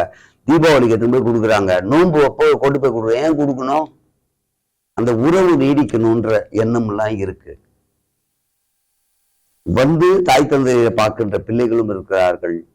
அவங்க ஏன் பார்க்கல அப்படின்றது ஒரு கேள்வி இருக்கு. பாசம் இல்லாம இல்ல, சந்தர்ப்ப சூழ்நிலை. இந்த உலகத்துல அவன் வாழ வேண்டியதுக்கு ரொம்ப கஷ்டப்பட வேண்டிய நிலைமை ஆயிடுச்சு. ஏன்னா ஒரு மாயையான உலகத்துக்குள்ள எல்லாருமே வந்துட்டோம். எல்லாம் ஒரு மாயைன்ற அளவுக்கு மைண்ட்ல ஏறிடுச்சு. அப்ப அது இருந்தா என் வீட்டுல இருக்க தேவைப்படுதோ இல்லையோ, எனக்கு ஒரு மரியாதை வேணா எனக்கு இருக்கணும்ன்ற ஒரு பொருளாதார அடிப்படையில வந்த உடனே பொருளீட்டும் வேலையில் எல்லாம் இறங்கின அப்புறம் உறவுகள் எல்லாம் மனசுக்குள்ள இருக்கு, வெளியே காட்ட முடியல, வெளியே போய் சந்திக்க முடியறதில்ல. நீங்க திருமணத்துக்கு போனா ஒரு குடும்பம் 3 நாள் திருமணம் பண்ணுவாங்க, குடும்பத்தோட லீவ் போட்டு போயிருப்பாங்க, ஃப்ரெண்டுங்களுக்கே லீவ் சொல்லிட்டு ஆபீஸ்ல சொல்லிட்டு வருவாங்க. இன்னைக்கு பாருங்க, கணவன் வேலைக்கு போறாரு, திருமணத்துக்கு போகும்போது என்ன சொல்றாரு, நீ போயிட்டு வந்துருமா, ரிசப்ஷனுக்கு. முடிஞ்சா நான் கல்யாணம் போய் காலைல பார்த்துட்டு அப்படியே ஆபீஸ் போறேன். கணவனும் மனைவியுமே நீ கல்யாணத்துக்கு போய் சேர்ந்து போக முடியல அப்படின்னா 2 பேரும் நான் டைவர்ஸ் பண்ணிட்டா போறாங்க கல்யாணத்துக்கு? இல்ல, எந்த அளவுக்கு தேவைப்படுது பொருளாதாரம். அதனால இந்த பிரிவினையில நிறைய தெரியுறதால நம்முடைய கலாச்சாரம் பண்பாடு எல்லாம் மாறி போச்சுன்னு நினைக்கிறோம். அது உள்ளுணர்வா இருந்துகிட்டு இருக்கு, வெளியே காட்ட முடியல. இந்த பாச பந்தம்லாம் உள்ள இருக்கு, எல்லாம் ஆழமா இருக்கு, ஈரமா இருக்கு, மனசார இருக்கு, வெளியே காட்டுவதற்கு வழி இல்லை.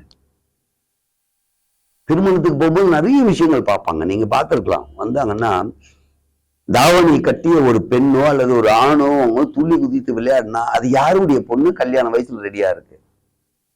ஓ, அவங்க பொண்ணா, இவங்க பையனா? அப்போ அந்த மாதிரி ஒரு சுப நிகழ்ச்சியில பார்க்கும்போது திருமண முடிவெல்லாம் செஞ்சுட்டு இருந்தாங்க. இன்னைக்கு கணவன் மனைவியே கல்யாணத்துக்கு சேர்ந்து போக முடியல. அதனால எல்லாமே துண்டாயிடுச்சேன்னா இல்லை. நிதர்சன உண்மை என்னவென்றால் பாசம், மகிழ்ச்சி எல்லாருக்குமே இருக்கு, எல்லா இடத்துலயும் இருக்கு. வெளியே காட்டுறதுக்கு நேரம் இல்லை. நேரம் இல்லைன்னா பகட்டு வாழ்க்கை வாழ ஆரம்பிச்சிட்டோம். அது வந்து மாற முடியாது. மாத்திக்கிட்டா நல்லா இருக்கும், ஆனா மாற முடியாது. இவங்க ஒரு பாயிண்ட் சொன்னாங்க இல்லையா, மீண்டும் வரும் உணவே மருந்து, மருந்தே உணவு. நம்ம சாப்பிட்டு இருந்த உணவெல்லாம் மறந்துட்டோம். இன்னைக்கு வேற ஃபுட்டெல்லாம் கொஞ்சம் டேஸ்ட்டுக்காக மாறிட்டு மறுபடியும் இல்லை இதெல்லாம் பாய்சன், இதெல்லாம் உடம்புக்காகாதுன்னு சொல்லிட்டு மறுபடியும் பழைய உணவு வர மாதிரி இந்த கூட்டு குடும்பம் வரும் அப்படின்றாங்க. அந்த எந்த அடிப்படையில் சொல்றாங்க தெரியாது, ஆனா வரும், வரணும்ன்றது என்னுடைய ஆசையம், எல்லாருடைய ஆசையம். வரும் அப்படின்னா எப்போ வரும் அப்படின்னு கேட்டா, ஒருவேளை வரலாம் அப்படின்னா பல கோடி ரூபாய் சம்பாரிச்சு ஒரு பெரிய இடம் வாங்கி எவனா சொந்த வீடு கட்டி இருக்கானோ அங்கெல்லாம் திருப்பி கூட்டு குடும்பம் வரும். ஏன்னா உறவு பத்திய ஒரு புரிதல் இப்ப வந்துகிட்டு இருக்கு. திருமணமான புது தம்பதியருக்கு ஒரு 3 மாத கர்ப்பம் அப்படின்னு வச்சுக்கோங்க, ஏங்க இடுப்பு வலிக்குது, இல்லை ஏதோ ஒரு சிம்டம்ஸ், வாந்தி வருது, இல்லை மயக்கமா இருக்கு சொன்னா உடனே கணவனுக்கு எதுவுமே தெரியாத ஹாஸ்பிட்டலுக்கு கொண்டு போயிட்டு என்ன ட்ரீட்மெண்ட் பார்ப்பாங்க. ஆனா பாட்டி காலத்துல நம்மளுடைய பெற்றோர்கள் இருந்தாங்கன்னா அது ஒண்ணு இல்லை, 3ஆம் மாசம் இப்படிதான் இருக்கும், போக சொல்லி வேலை பார்க்க சொல்லு, இல்லை இதை குடிக்க சொல்லாது, பண்ண சொல்லுனாங்க இல்லையா. அது இப்ப புரியுது எல்லாருக்கும். ஏன்னா குழந்தை இல்லை, 8 லட்சம் 10 லட்சம் செலவு பண்ணணும். அதனால அப்படி செலவு பண்ண வேண்டியதே இல்லை, பாட்டி வைத்தியம் இருந்தது. இப்ப புரியுது ஒவ்வொன்றும். நான் சாப்பிட்ட உணவு என்ன, நான் எப்படி தூங்கணும், எப்படி முழிக்கணும், எத்தனை மணிக்குள்ள படுக்கணும், எந்திரிக்கணும் அப்படின்றது இன்னும் கொஞ்ச நாள்ல கண்டிப்பா மாறி, இல்ல மூத்தவர்கள் முதியவர்கள்லாம் வேணும், அவங்கதான் நம்முடைய அனுபவம், அதுதான் இந்த சந்ததி, அதுதான் இனிமேல் கொண்டு செல்லும்ன்றது புரிஞ்சிருவாங்க. ஆனால் இவங்க சொன்ன ஒரு பாயிண்ட் மட்டும் ரொம்ப ஆணித்தனமான பாயிண்ட் சொன்னாங்க. அடித்தாலும் பிரச்சனையே இருந்தாலும் 4 செவத்துக்குள்ள போயிடும் அப்படின்ற ஒரு ஆணித்தனமான விஷயம் இருக்கு. அண்ணன் தம்பியோடு இருக்கும்போது அது வெட்ட வெளிச்சமாக தெரியும் அப்படின்னாங்க. இது வந்து 4 செவத்துக்குள்ள போயிடும். இந்த 4 செவத்துக்குள்ள போயிடும்ன்றது நாளடைவுல அதுவும் உடையும், தகத்தெரியும். ஏன்னா யாரும் இல்லாததானே நீங்க இந்த கேள்வி கேட்கிற. இவங்க 2 பேருக்குள்ள இன்னும் பேச்சுவார்த்தை பலமா போகும். நீ யாருன்னு ஆடிக்கிட்டு இருக்க, நீ யாருன்னு என்ன அடிச்சிட்டு இருக்க, நீ யாருன்னு எதிர்த்து பேசுற. எங்க அம்மா இருந்தா, எங்க அப்பா இருந்தா, அதே மாதிரி எங்க அம்மா இருந்தா அப்பா அப்ப நம்ம இருக்கணும்ன்ற ஒரு எண்ணம் இனிமேல் வரும். 4 செவத்துக்குள்ள சண்டை போறது இல்லை. இந்த சண்டையே வராம இருக்கணும்னா பெரியவங்க இருக்கணும்ன்ற இவங்க சொன்ன ஒரு கருத்தும் இனிமேல் மாறும், இவங்க சொன்ன கருத்தும் மாறும். அப்படி மாறினால், மாறும்ன்ற நம்பிக்கை மாறினால் இந்த சமூகம் நன்றாக இருக்கும். உண்மையிலே சொல்ல போனால் தனி குடித்தனமாக இருந்தாலும் சரி, கூட்டு குடும்பமாக இருந்தாலும் சரி, பொருளாதார அடிப்படையில் இன்று மகிழ்ச்சியை தொலைத்து விட்டோம். மேலுக்கு மகிழ்ச்சியாக இருக்கிறோம் என்று சொல்கிறோம், நிரந்தர மகிழ்ச்சியாக மாற எல்லாரும் அதுக்காக கொஞ்சம் யோசித்தா நல்லா இருக்கும்ட்டு தீர்ப்பு இதுதான், வேற ஒண்ணுமே இல்லை. இதுலயும் இன்னைக்கு மகிழ்ச்சி தொலைச்சிட்டோம், இதுலயும் மகிழ்ச்சி தொலைச்சிட்டோம், 2த்துலயும் இருக்கு. இது இணைந்து வந்தால் இந்த சமூகம் மாறும். பண்பாடு, கலாச்சாரம், தமிழனுடைய அத்தனை அடையாளமும் மீண்டும் கிடைக்கும், கிடைக்க வேண்டும் என்று இந்த தீர்ப்பை சொல்லி இந்த மன்றத்தை முடித்து வைக்கிறேன். நன்றி, வணக்கம்.